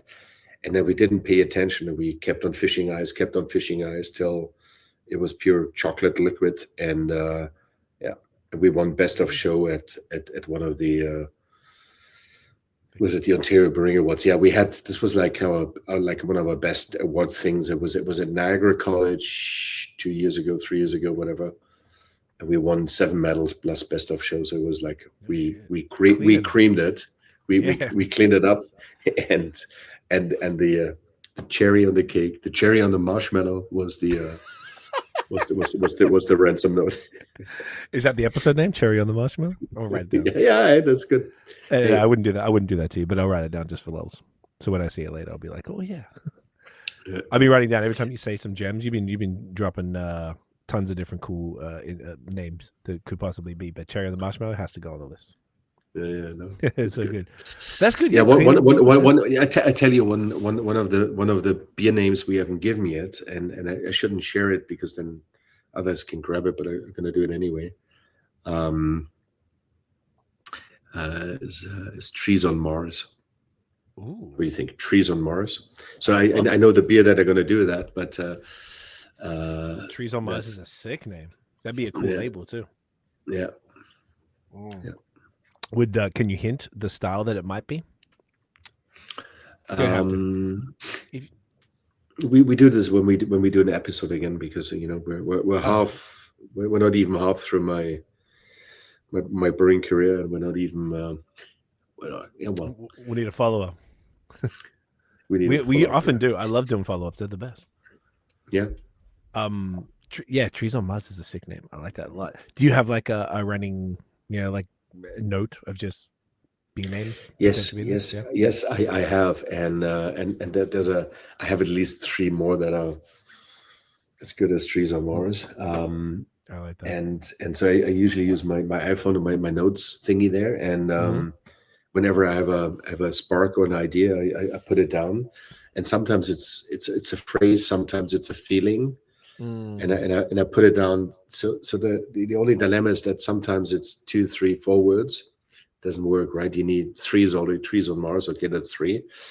There's not a lot more words you should add. And as you can see already from some of my flavor descriptions and my cans, they're very busy. Yeah. I'm talking too much, and my dear wife reminds me to. Honestly, I really appreciate the tasting notes both on Untapped and the label if possible, and then thirdly on Instagram if you can't, because if I'm trying to do the little reviews that I do, which whatever, I'm not educated in beer, I just talk to smart people and just keep drinking a lot and figured it out over time. Like, I can't always get the exact information. It's always a little frustrating if I just want to post about the beer, if I want to find the hops that are in an IPA, but it's not on Instagram, they didn't put it on Untapped, it's not on the label. I'm like, what am I supposed to do?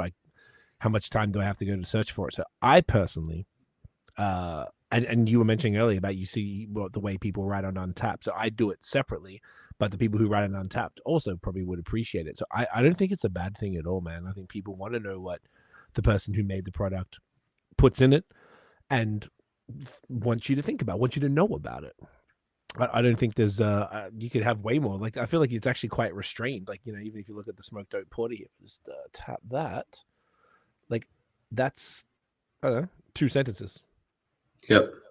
I think it is completely reasonable, particularly a man of your caliber and in-depth knowledge. I think people would be pretty excited to see what you think of the beer, and riding that out. So I don't think you should hold back at all. I think it's awesome. Yep. I am absolutely loving this porter, by the way. This is phenomenal. I love this. Sick, dude. Yeah. So porter stouts again. My plan is to do some imperial stuff. I tend to, as much as I'm designing the 3%, and we got Clever Hans our 1.1, and there's a Clever Hans 0 coming, and I'm doing a 0 lime, and I'm doing, you will see tons of innovations this year, and some of them, mainstream. Some of them are very unique. But I think the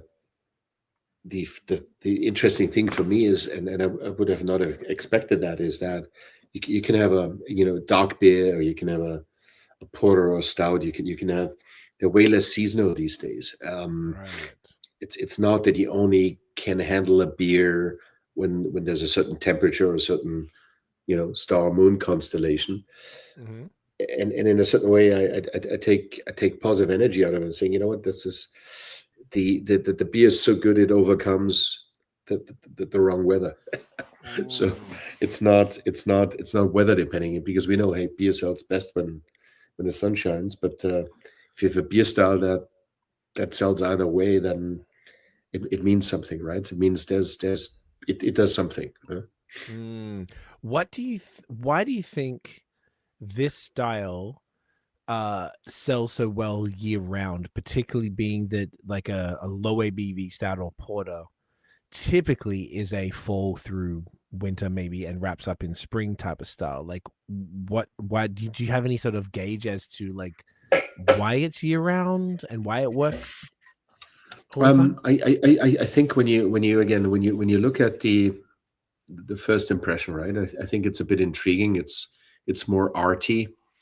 By the way, you see the Trillium, which is on Ontario. my farm. So when the snow is gone in about 4 or 6 weeks, for 2 or 3 weeks, all the Trillium on my farm, and I've got purple, I've got white, I've got yellow. You see the oat here, by the way, in the logo. So I think I hear a lot about people saying, people tell me this is the most beautiful beer can. I don't think it. I think it's gorgeous. It's for sure not the most beautiful one. It's an interesting one, and it's one. It's classy. It reminds me of my grandmother. Classy. Yeah, I like it. Yeah, I like yeah. But it's also a bit funky, and it's a bit, the contrast with the kind of the stamp look here, and and then obviously a big support for the Brewster. So I think year round, because there's some aesthetic to that, and then I think porter is something the non-typical beer drinker is interested in, because they heard a porter is a specialty beer and it's not as strong as a stout. So it's a bit of a door opener. And so all the competitors of Paris beer close your ears. So I'm not telling you that, but I think it's something unlike the Bumble Mint. With the Bumble Mint, not sure if I want spearmint. Maybe tomorrow. And remember, Bumble Mint is successful the moment you taste it. So it's does not fail. It's winning. It's a winning brand. But the porter opens the door. Everybody will always try a porter, and then they get into the taste and get that silkiness and get the eloquence of the can. They just feel good. It's just a great thing. It's just easy. There's no bad consequence on that beer. No. I think that's what makes it seasonal.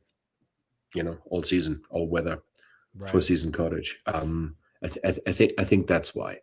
But it's the porter category, I think, that in itself many people are interested in. Also the non-typical beer drinkers, I think they're interested in the porter. There's lots of stouts, there's lots of everything, but how many porters are out there?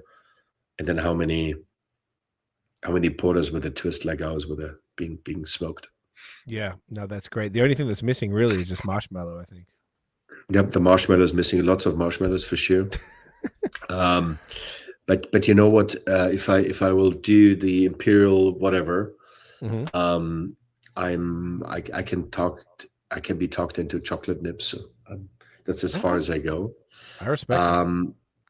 But I could also say sponsored by the Independent Marshmallow Association. So I'm starting to get excited about marshmallows and think about how I can make fun about myself.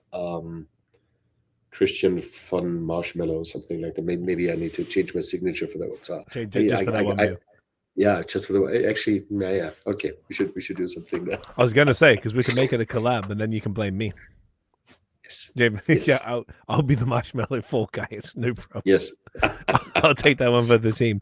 Yeah, we could do that. I would love to. Let's definitely talk. Do you have a barrel program, or is it you?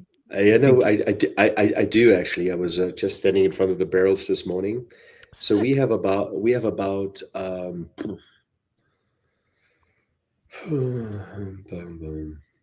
let's say 30 currently. Nice. So not hundreds, and I can tell you all the good stuff that's in there. There's some well-aged lazy dog in it. There is some of our Italian grape ale of our Birra Rossa, but actually the Riesling version is storing in there. Some of our wet hop beers, even some of our cider, actually dry hop cider is in there. Yeah, so we got a unique thing, and every time we release one, I win a medal at the Canadian Brewing Awards. And even so, the barrel program is not our main thing. So why? And I've got a theory. Why do I win? Why do we win as Paris Brewing medals at the Brewing Awards? It's because of the drinkability. It's because we're not going extreme. We're not the deepest oak flavor, the biggest acidity, whatever. But I can also tell you that about 1/3 of the barrels, we all look at them saying, didn't quite turn out. So the nature of a barrel program is that because the barrels are also different in their quality, microflora, and biology, that not all of them make beer. Some of them make vinegar. Some of them make glue-like strange flavors. So glue, yeah. There's a flavor that's I think called ethyl acetate. It's literally like glue. No shit. And it's a wild yeast.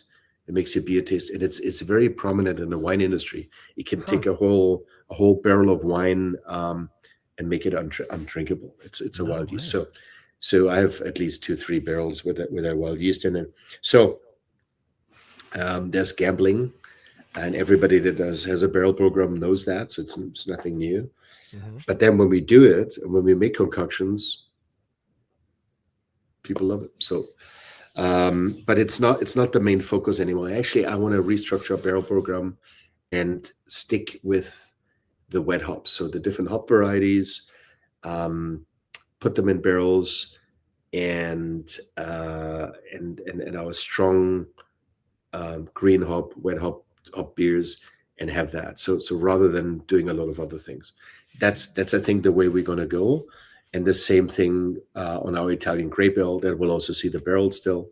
We have a joint venture with Henry of Pelham in Niagara, where we take the Cabernet Franc and we ferment it for 2 months on skin, barrel age it, and we have that actually in a sleek can, super cool Bière Rossa, and in a 750 ml bottle. So also something you need to try. I would say. See, you're gonna be holy fuck. So something in this. It was French tabernacle. So this is you're gonna die for this beer, and I tell you why. Because it draws you in, it loops you in, it hooks you. It's addictive. And that one. Yes. Beautiful. Yes. Okay. Fascinating. So the base is. Like, honestly, well, first of all, collaborating with a winery in that way is phenomenal. So it's the grapes blended with your Golden Helles Lager wort. Yes. So we brew Headgate. We brew Headgate, and then when Headgate is ready for casting out and cooling and getting ready for fermentation, we drive down to Henry of Pelham, drive the truck up, unload 2,000 liters of Cabernet Franc fresh pressed grape juice, but about 1/3 is skin. So I go for the skin because the skin gives me complexity, tannins, etc. So then we're blending together the wort and the must and the skins. Yep. And then I have a very particular yeast strain from Argentina that I use to ferment it. And then once the fermentation is done, it goes into oak barrels for about 3 months. And then we starting to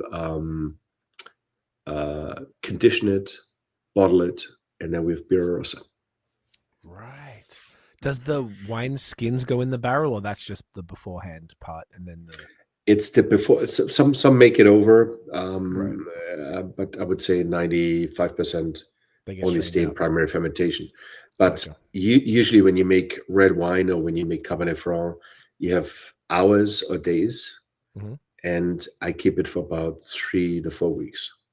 I see. Okay, so it's really like. Yeah, because it comes with Helles wort. Helles wort, I have 15 IBUs. I have very little hop bitterness. So now I'm getting my bitterness from the skin, and I'm getting my complexity from the skin. Damn. Now the winters don't want it because they get too many tannins. But I have no tannins in my beer in relative to the wine. My overall mixture is perfectly balanced. Interesting. The problem is now I need to shoot you. I just give you a secret. I'm very sorry you got about 10, 9, 8, 7, 6. You know, it's over. Well, it's been nice. Oh, it's fascinating. Do you have any imperial stout in barrels? Since we're just talking about the a ramped up version of no, currently not. No. Okay. And one style I never brewed is barley wine. I never brewed a barley wine, and it's very rare. I can hardly think of a style I haven't made in my last 41 years. So barley wine, definitely something. And yet, Ransom Note 2, our Ice Bock at 12%. I mean, holy shit! What's the difference between an amazing barley wine and an amazing Ice Bock? They can kiss each other. Yeah. What is the difference? A barley wine is what is the base for a barley wine? I never thought about it. I don't know. What is it? Well, barley wine is a extra strong beer that has it's like paler stout, really. No. That's no. I mean, no. That's not the way I would tackle it. But it's first and foremost, it's flavor forwardness and high ABV, right? And so, Ice Bock is done differently. Now, Ice Bock is done also authentic, obviously, with the ice and the crystals out and very, very hands on. Yeah. But both are when you go to taste competitions, and I'm just back from a big tasting event in Brazil a few weeks ago, is that the very strong or ultra strong beers, they're grouped together. So if at a taste competition they have 1, 2, 3 Ice Bocks, there's an Ice Bock category. It's like the ultra strong beers.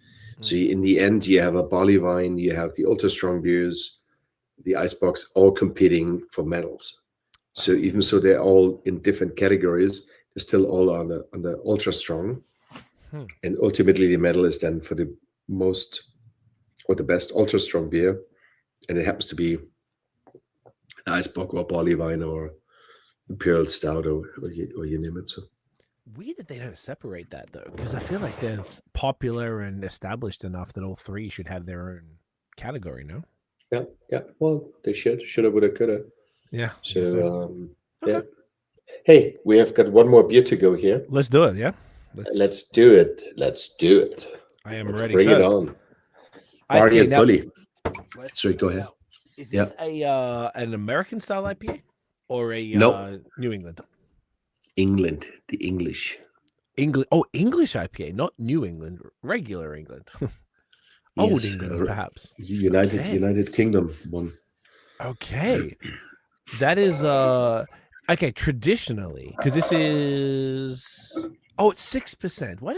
You call it a double IPA. Is it double IPA in the British sense? So you tricked me, Christian. I keep on tricking you. There's I think all night with a Festbier, Hellebuck, whatever. I tricked you. So okay, moment. Come to Jesus moment here. Let's do it. You're not the first one.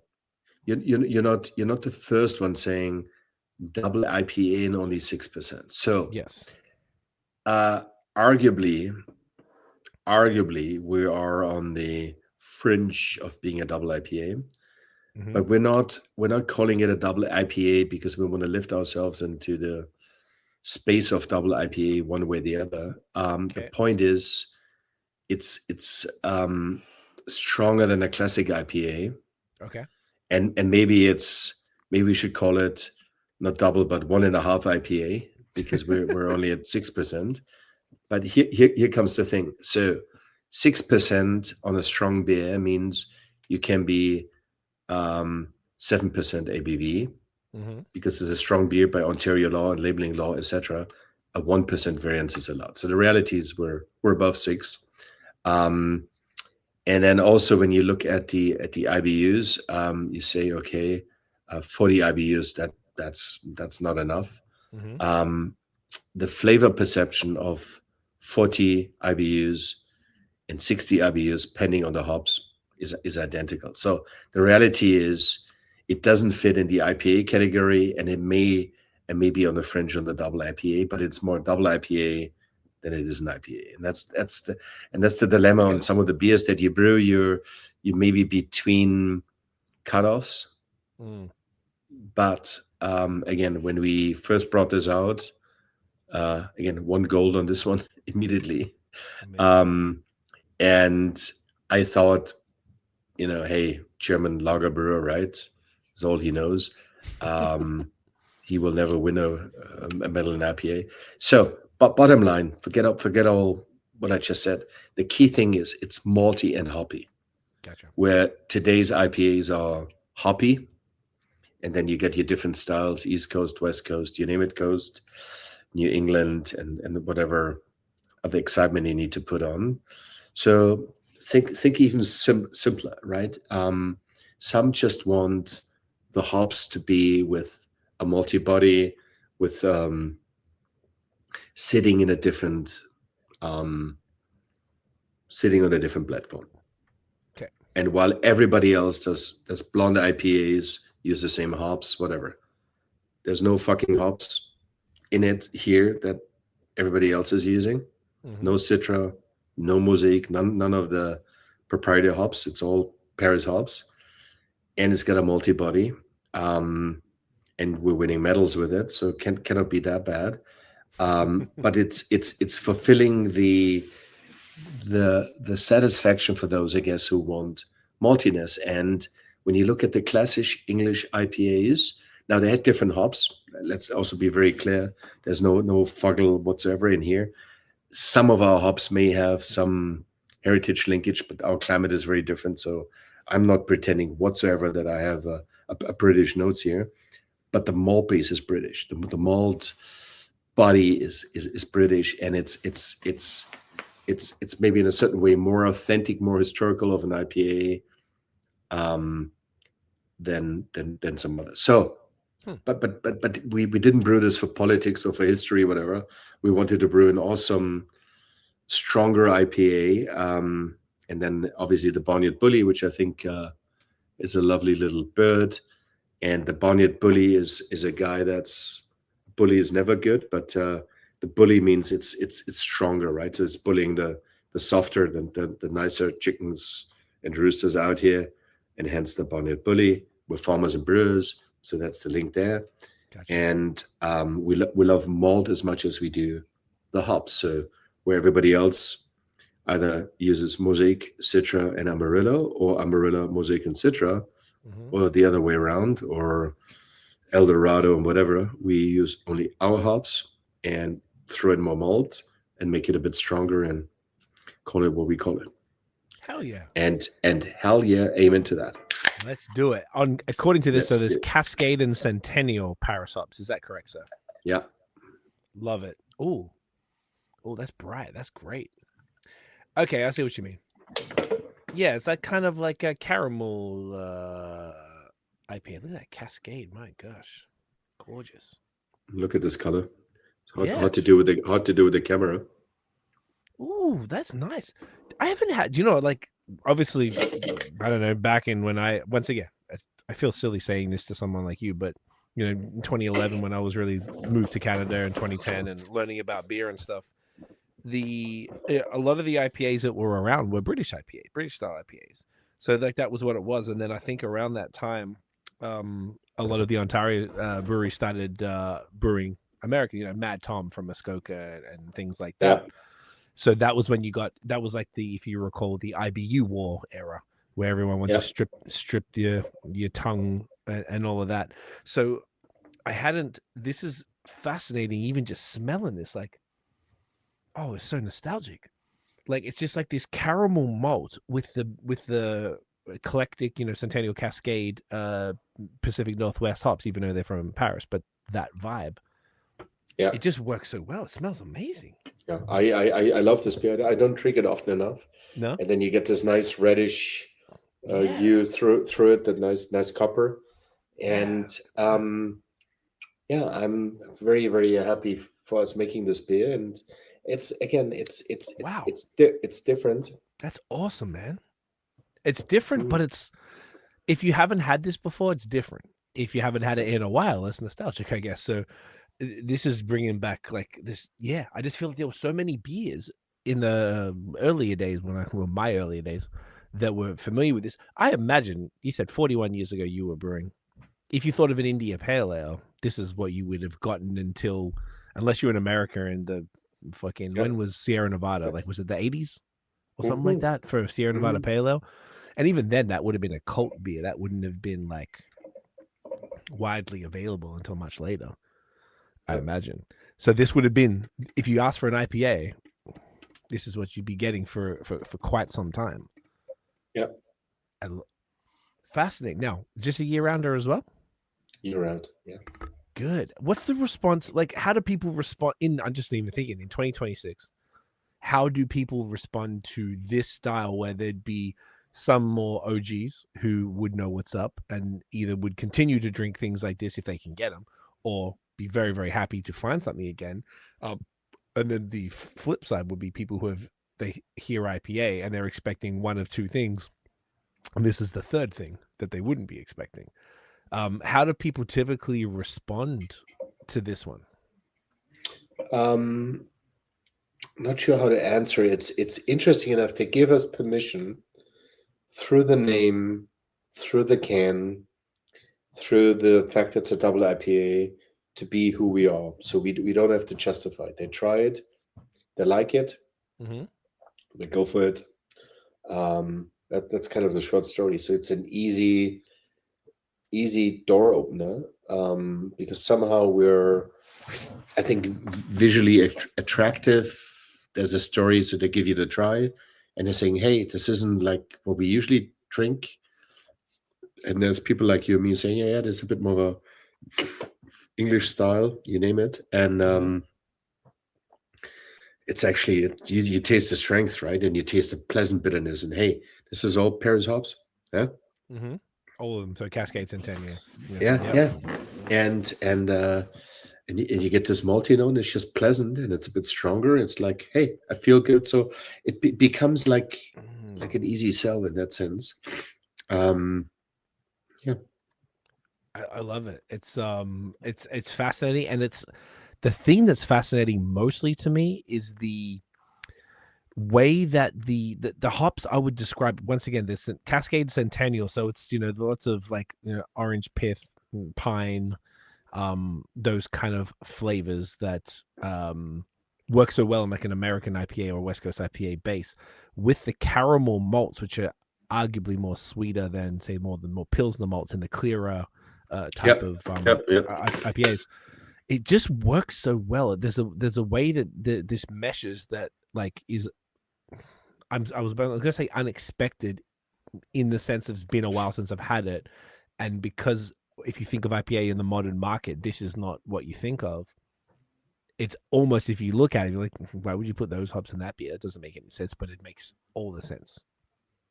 I don't know. No, you're right. You're right. I'm pushing the envelope there in the overall construct, and maybe you're just very diplomatic and saying, Christian, you're full of shit here. What are you doing? I don't think so at all, dude. I really like this. No. But that's okay too. See what I love about us talking about beer. And us. I don't just mean you and me now talking about beer, but people who care about beer talking about it. It's okay to say, you know what, this is not what I have thought. This is not the approach I would have taken, or this is not the angle, or this is unusual, or this is very common, right? I love the fact that when you care with positive intent to, either challenge or ask an additional question around it, right? And so I don't know if you can read the description, but yes, on the description, I think it really tells the story, right? So can you read it? Yep, it says opera of Cascade and Centennial hops. So, sorry, I guess I'm fucking old, dude. Opera of Cascade and Centennial hop forward aromas nesting on a magnetic amber malt construct, balancing floral notes and hints of kiln-dried caramel malt. Rocks your boat. Yeah. So What I'm trying to say with that is it's this nestled in a malt thing, right? And it's a construct. It's wow. This is a building of its own design, but it's very classic note. It's very very British this way, but it's no British hop. So that's why I'm saying it's not at No. all. It would be an insult to have our note. And I've been to many breweries in England, and I'm a big fan of English hops. Actually, I'm actually missing it. I would even say right now you cannot even get it anymore the way it I was gonna was. say, yeah. Yeah, You mean but British IPAs or British hops? British hops into the right beers, mild bitters, you name it. There's a certain Fuggles, East Kent Goldings, Florisnish that has disappeared, but also the techniques. So that's a story for another podcast. When I was invited by some of the old English breweries, when they invited Christian, the big guy from Guinness, to London, but don't tell anybody. And they showed me their old brewing books and their old open fermenters and all of that. So I'm just absolutely amazing. I was just flipping through some of the pictures the other day. So long story short, that part is not British, but what it is that maltiness and this classic malt and hops versus just being dry, driven by whatever a foggy London yeast, and again the same hops again. And I know I'm making it sound negative. I'm just tired of a classic IPA style where everything is the same. Right. But I love an IPA as the first beer of the day. I love the bitterness, and I love exactly what I'm challenging at the same time. I love it, but because every brewery uses the same, I'm struggling with it. But I love it as my first beer. But even though I like that, like you find you're like, you know what? I don't want to do what everyone else is doing, so I'm doing it this way. And I reckon I think it's important that, because this style, how many breweries in Ontario would do a style like this? Would you say? Do you know of any others? No, there's not one. The only one I could think of, there's two I can think of that maybe do them: Granite in Amsterdam, maybe Midtown in Prince Edward County. That's all I can think of, but I don't know for sure. So if you think about it like that, well, and there's maybe from a similar flavor profile, there's another one I could think of that can be a bit more pronounced in the Maltese as Old Flame, but not so much as a double IPA, but just getting some similar malt profiles in it. Gotcha. And I feel like having something like this, once again, it comes back to the same thing where it's just like, I think it's just you're an authentic brewer where you make stuff that you care about and you make it extraordinarily well, hence your success and your long heralded career and the way my friend Dan is reacting to the fact that we're talking. So I think that really means a lot, but also that the fact that you're doing a style like this is, I'm enjoying this so much because I haven't had it in so long and it's quite nostalgic, and I'm only a 15-ish year craft beer person. Imagine if you're in your realm 20, 30, 40 years in the game and you can't really find this in North America. This is pretty sick, and this is introducing people to, hey, you like the New England, you like the Westies and stuff, well, this is why they exist. This style, what you're drinking right here is, if it was 1850 the year, this is probably what you would be drinking, because that's what an India Pale Ale was, or give or take. Maybe not as bright and tropical, arguably, because they didn't use Cascade, they used Fuggles and all the things you were talking about. But I think this is just interesting to have this as an offering, that it's like it's in line and on brand with everything Paris and Tagwerk, but also, I don't know, you make, and this is year round, right? So it's only year round because people like it. Like it's of course. No, but also I think maybe the message is you break through seasons when you have something that hooks people, and it's something that, again, does not need the sunshine to support it. Yeah. Arguably the lagers need the sunshine of the beer gardens and the outdoors. And in theory, the beers with more character are more discerning about the drinking occasion. Right. But if you create a beer that feels right, that invites you, hey, I'm gonna give you a try, and then you deliver, the season is not a constraint. Right. You need to deliver, and this goes back to Moorishness. This goes back to drinkability, and it's a broken record with me. Why? Because it's the same thing. I cannot buy malt if the consumer doesn't buy my beer. My consumer pays my checks. It's as simple as that. Yeah, simple as that. Now, I don't want to do a mainstream cheap beer where I get high margin and whatever, because I know that others can do that better. So the only way I get the consumer to say, I pay more, I drink it all year, is by giving the consumer an experience and a sensation that they just love. And there's one, well, there's many occasions. So when I sell the beer at our farmers market, there's the manager of the LCBO coming before the LCBO opens, runs to the farmers market, and he buys Lazy Dog. Right. And in the beginning, at the first farmers market, I thought, okay, it's the LCBO, AGCO checking us out. We're doing something wrong. And I was very, very, very short with that person. And he comes every Saturday and whatever. And we became friends. Right. And he says, Christian, your Lazy Dog, there's nothing like that. It doesn't exist. And I think this is so fucking cool. This is so great. When you have somebody that works in the alcohol business can't get anywhere else, that he has to go to you for something that's not in the system, right? The Barnyard Bully. So there's a amazing person I know.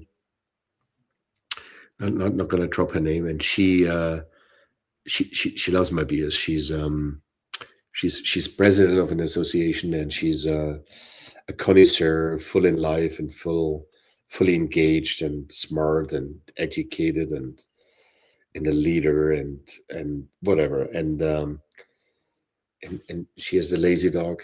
She has the Barnyard Bully. She loves all of those beers because she gets it. She gets that. I feel great drinking them. They are different, but they're not different and strange. They're different and good. Yeah. And that makes my days, right. And it's how people feel when they consume your beer. It's how they do it. And we brewers, we need to do more. It's never just the taste. There's always a bit of a story. It's a bit of the looks, the glass. And that's why, for me, it's a holistic thing. It's the end-to-end thing. Like, from the moment you look at it, do you deliver or not, right? Do you fall short on the taste? Everything else is cool, or is it music that becomes stuck in your head? Is it a beer you're saying, I want to have it again? Yeah, I can tell you, see that the Tagwerk Triple I brewed 4 years ago, and I aged it. Unique yeast strains that I picked from Richard at Escarpment Labs, and that there's no beer like it. It's like I drink it. I'm trying to drink one bottle every Friday, and I'm sitting there. I'm literally, the clock stops. I'm sitting there. I'm drinking it. It's amazing.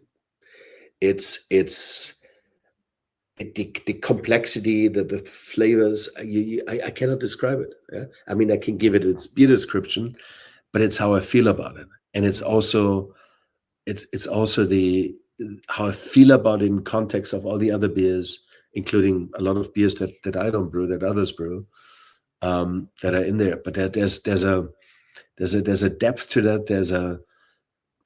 I don't know what it is, and I think any one of us brewers,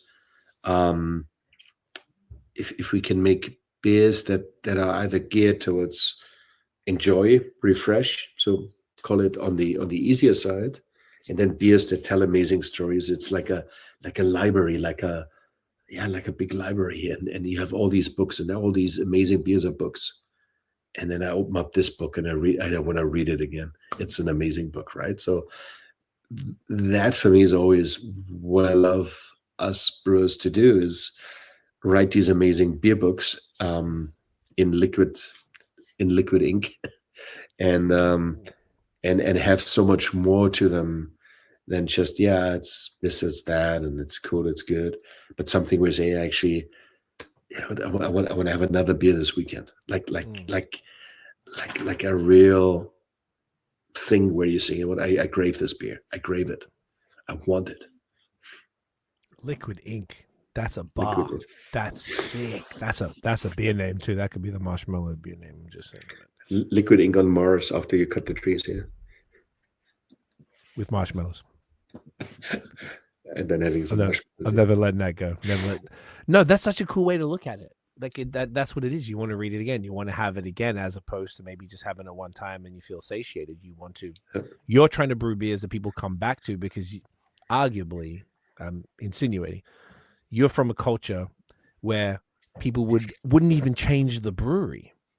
You are loyal to a brewery, so inherently coming back to a beer is extraordinarily important to the longevity of that brewery, or just in general to just how it works. Like, you have to keep coming back to that beer or that brewery sort of done, and that's sort of how, like you said, every town basically has a brewery, and maybe a lot of them aren't around now because maybe that culture has changed. As far as, I only drink Augustiner or whatever it is, but then, so is that fair to tie that sort of thing back to that you want people to keep coming back to the beer because that's how you grew up? Where if you came up here and you came up in the New England IPA world where there's a new recipe every week, and you always want that new, you're always chasing the next one, whereas in the I'd say European as like a general thing, because I think it applies to everywhere, whether it's Czech, Germany, England, Belgium, anywhere,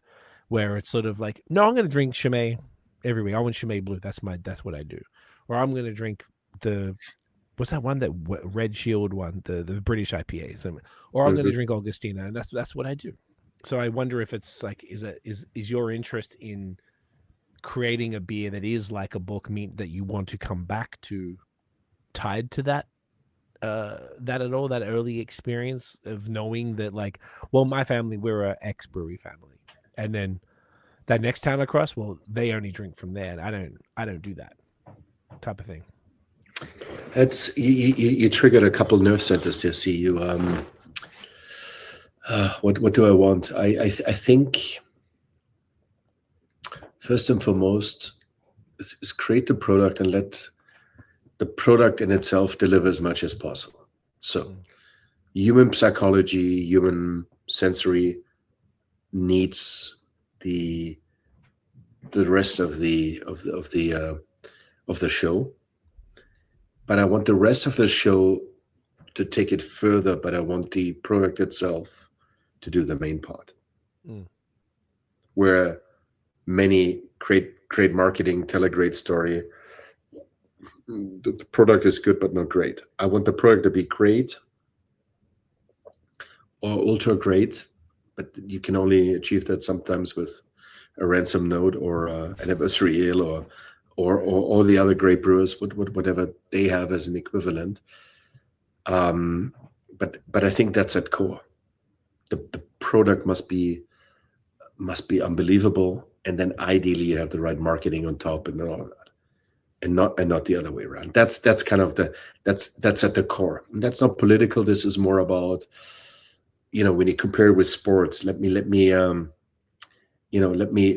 the Olympics first, and then give me Adidas or Nike or Puma or whatever, right? Rather than saying I'm this cool looking guy or cool looking girl. I'm in this cool brand and I've been good, and unfortunately I had this injury this year, so it didn't quite work. Yeah, it's a stupid comparison I'm making here. Forgive me. So see through the lines here, but I think at heart is deliver first, and then put the lipstick on,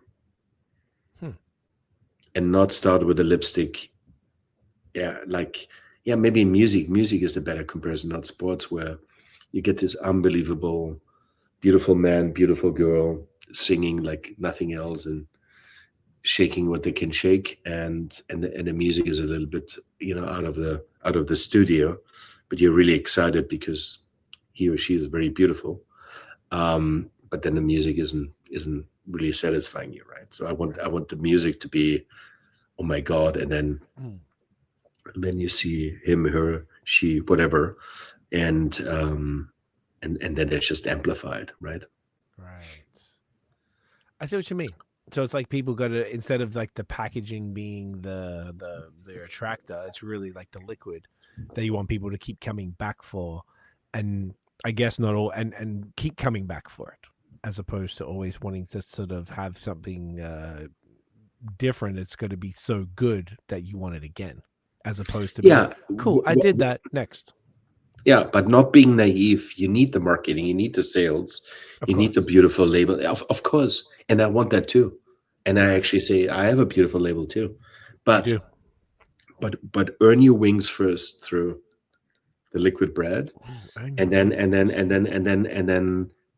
at the other ones. And now that I think about it in a weird way, when I was in Chicago, in my Chicago phase, there was a lot of breweries where I had that feeling. Man, your beer, your sours, your barrel aged, your whatever is so amazing, and also your restaurant is really cool, or actually, your market is very cool, and wow, all the rest, and wow, this makes it ultra cool.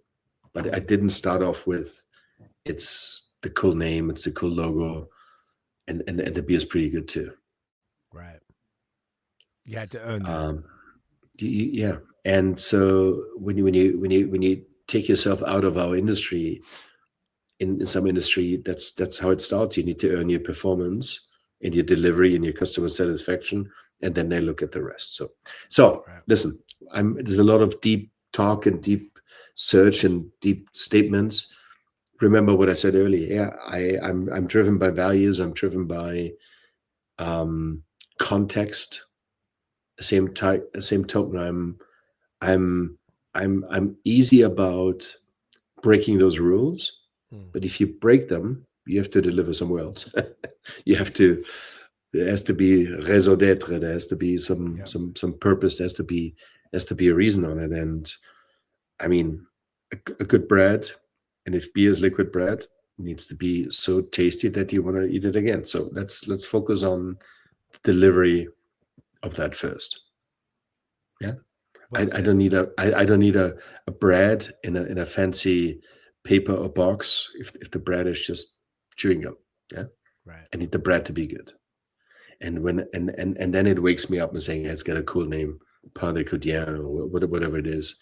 And I actually like that paper wrap that's around it, or like the type of stores where I can buy it. Yeah. Then comes the rest. So why is that? It's kind of back to the roots. It's back to value. It's back to what sticks.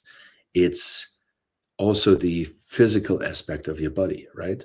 So when we taste something that's great, but when it's made pure or clean or at cold fermentation and stuff done right, and your body feels better, you know what? I'm more loyal because I drink Augustiner, and I just, when I'm in Germany, I can drink 6 Augustiner every day and I feel like a rose every morning. Why is this not with other beers? Yeah, why? Right. I know why. I work there. Right. Is there anything you can share as to why? Is it just like great malt, great process? So you may know that on Edelstoff, in some of the beers, the malt is done floor malted down at Augustiner inside the brewery. So they make their own malt, but not for all the beers because it's not enough surface area, because they do floor malting, and they have their own breeding programs. They grow their own heritage varieties that nobody else can get, and they don't even talk about it. Right. So no label, there's no marketing BS on it, and this is just the coolest thing ever. Right. Edelstoff is 100%. Bock has 100% of heritage varieties grown on farms only for Augustiner, malted Augustiner, 20 meters down below the brewery on floor malt setup. Damn. That's gangster. I love it. So and that control over the malt reduces. So control over the malt. When Augustiner, and again, I don't work for Augustiner, can't speak for Augustiner. The Augustiner I know, the Augustiner I worked for, and the Augustiner my youngest son did his apprenticeship in his journeyman years. He stepped in my footstep. Very cool. Louis, my youngest son, worked for. They when they go to the hop farm to buy the hops, and the hops is palletized, the head of quality from Augustiner is sitting there and observing the whole process A to Z. We pick this hops, it's going to be palletized, this is going to the brewery. That's what the Italians do when they buy the best olive oil. They don't trust even their closest relative to press their oil, right, and say, hey, these are my olives, this is the oil that's good. Right. You sit next. Okay, it goes from A to B, I'm here, whatever. Nobody. There's not one brewery in Germany like Augustiner who would put up camp at the whole process as they do it. And not because it's a mischievous industry, not at all. But they pick the best one. They pick the fields. I want this farmer. It goes here, you process it. I'm just taking my notes. I'm just observing it, okay? Best hops. Make their own malt. Get the deepest well in Munich, the deepest well. The water for Augustiner, the well is so deep that the water that comes out there is 1.5 million years old. Fuck, yeah, exactly. So that's crazy. So, and it's not going, the money doesn't go into marketing. The money doesn't go into whatever, another beer garden, another sports team. Augustiner doesn't sponsor a sports team. Augustiner doesn't need to show a beer garden. Don't need that. They buy bars, houses, restaurants, and saying, we give you a discounted rate, a discounted rent, but you clean your glasses better than anybody else. You clean your draft lines once a day, not once a month. Damn. You get our beer at a good price. You're gonna get a low rent, and you're not allowed to put your Schweinsbraten or your chicken or whatever at an elevated price because we give you discounted rent. Right. Therefore, the people come, see the value, buy more beer, drink more beer, enjoy the whole thing, and understand the value of the brand. Damn. That's genius. It That's is so genius. Cool. Yeah. Fuck, I love it. Dude, what a way to bring that home. The last thing I want to just show, actually, because I have this and I want to drink this now anyway. I am such a massive fan of hop water. So I just wanted to show, and we'll bring it home on that, which is the total opposite of the 1,000-year beer history you were literally just talking about. Yes, you were drinking this earlier, and I just want to quickly touch on it because I'm going to crack this. So 0% alcohol, hop water, tutti fruity flavor. Do you want to just briefly speak on that, and then we'll bring it home? Hopped. So we hopped as our no calories, no gluten, no nothing. Okay. 100% refreshment, and proof is in the pudding. Tutti Fruitti is because we combine two flavors that are, funky and unique. You already know we have our own hop farm, so it's really meant as your 24/7 refreshment, sparkling water, infused with hops, infused with natural products, no preservative, no pasteurization, no nothing. So that's hopped. What are the hops in this one? Is it? It's a very good question. So the hop in this one is Cascade. Cascade.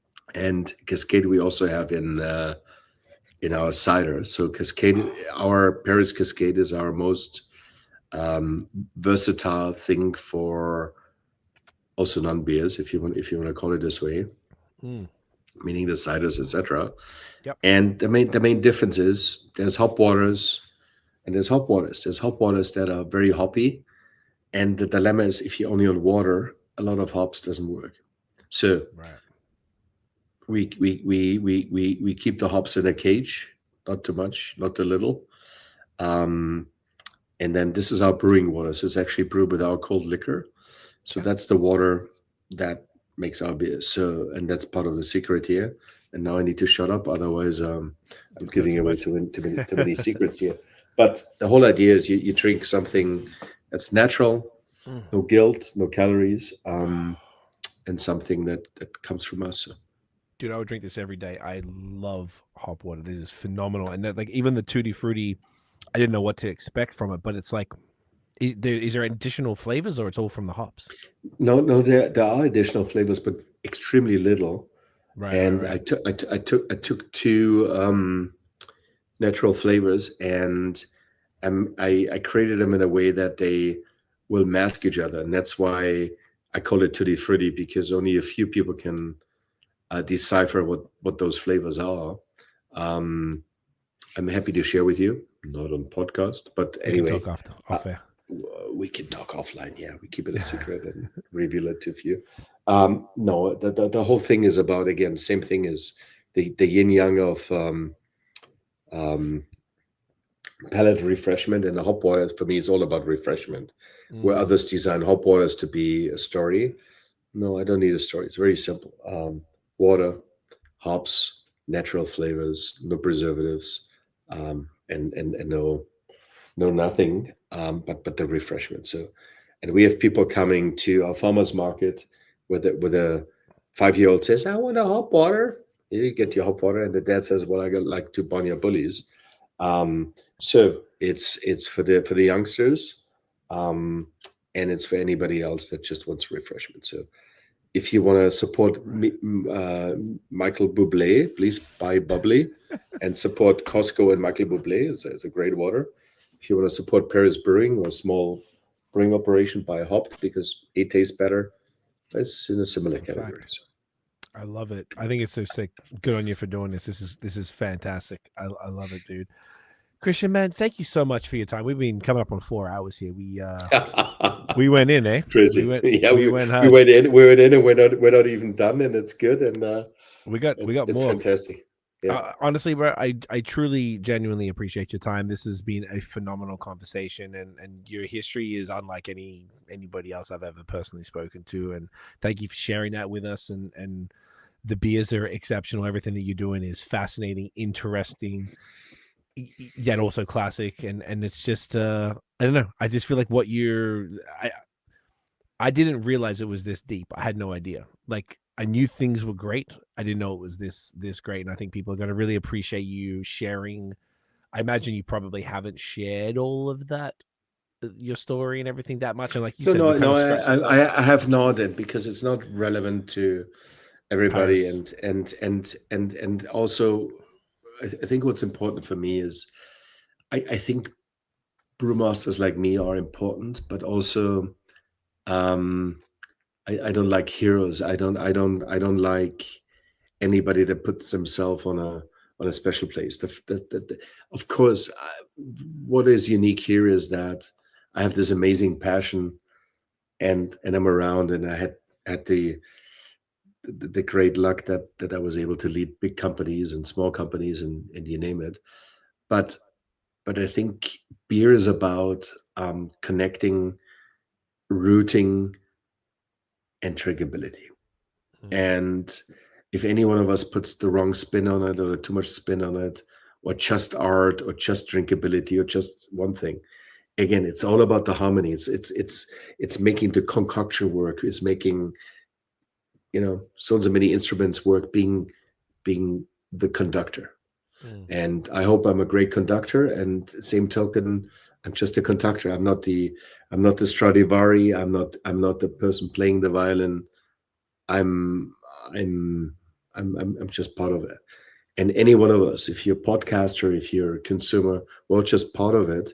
And we should view ourselves as enablers, whatever, but we should have a passion again for the mindfulness of saying, you know what, how lucky are we that we have bread on our table, that we can taste great beer, that we can support a local farmer, that we know a brewmaster or somebody in a restaurant that it creates jobs. So this is where I'm coming from, more than anything else, and not making anything too ultra unique or so. So that's not what this is about. But of course, if you have the luck like me, being at the right place at the right time for most of the time, and still loving everything about beer and starting to get gray hairs for a while, then it means that there must be something to the subject matter that's great. Well said. And look, you're extraordinarily humble, and if I believe that's a very German characteristic. So it's look, man, I just think it's sick. It's really, I think we're extraordinarily lucky to have someone of your pedigree making craft beer here in Ontario and in Canada, and just delivering the stuff and just caring this much. It's so cool. It's just cool because if someone like yourself who's been into beer and making beer for 41 years, it's I don't know, it's sick. It's encouraging. It's fun, and then to see that the passion you've got to this day, after all that time, and still experimenting, still figuring it out is, well, figuring it out, but like testing and doing fun things like the Bumble Mint and all these different fun beers and stuff.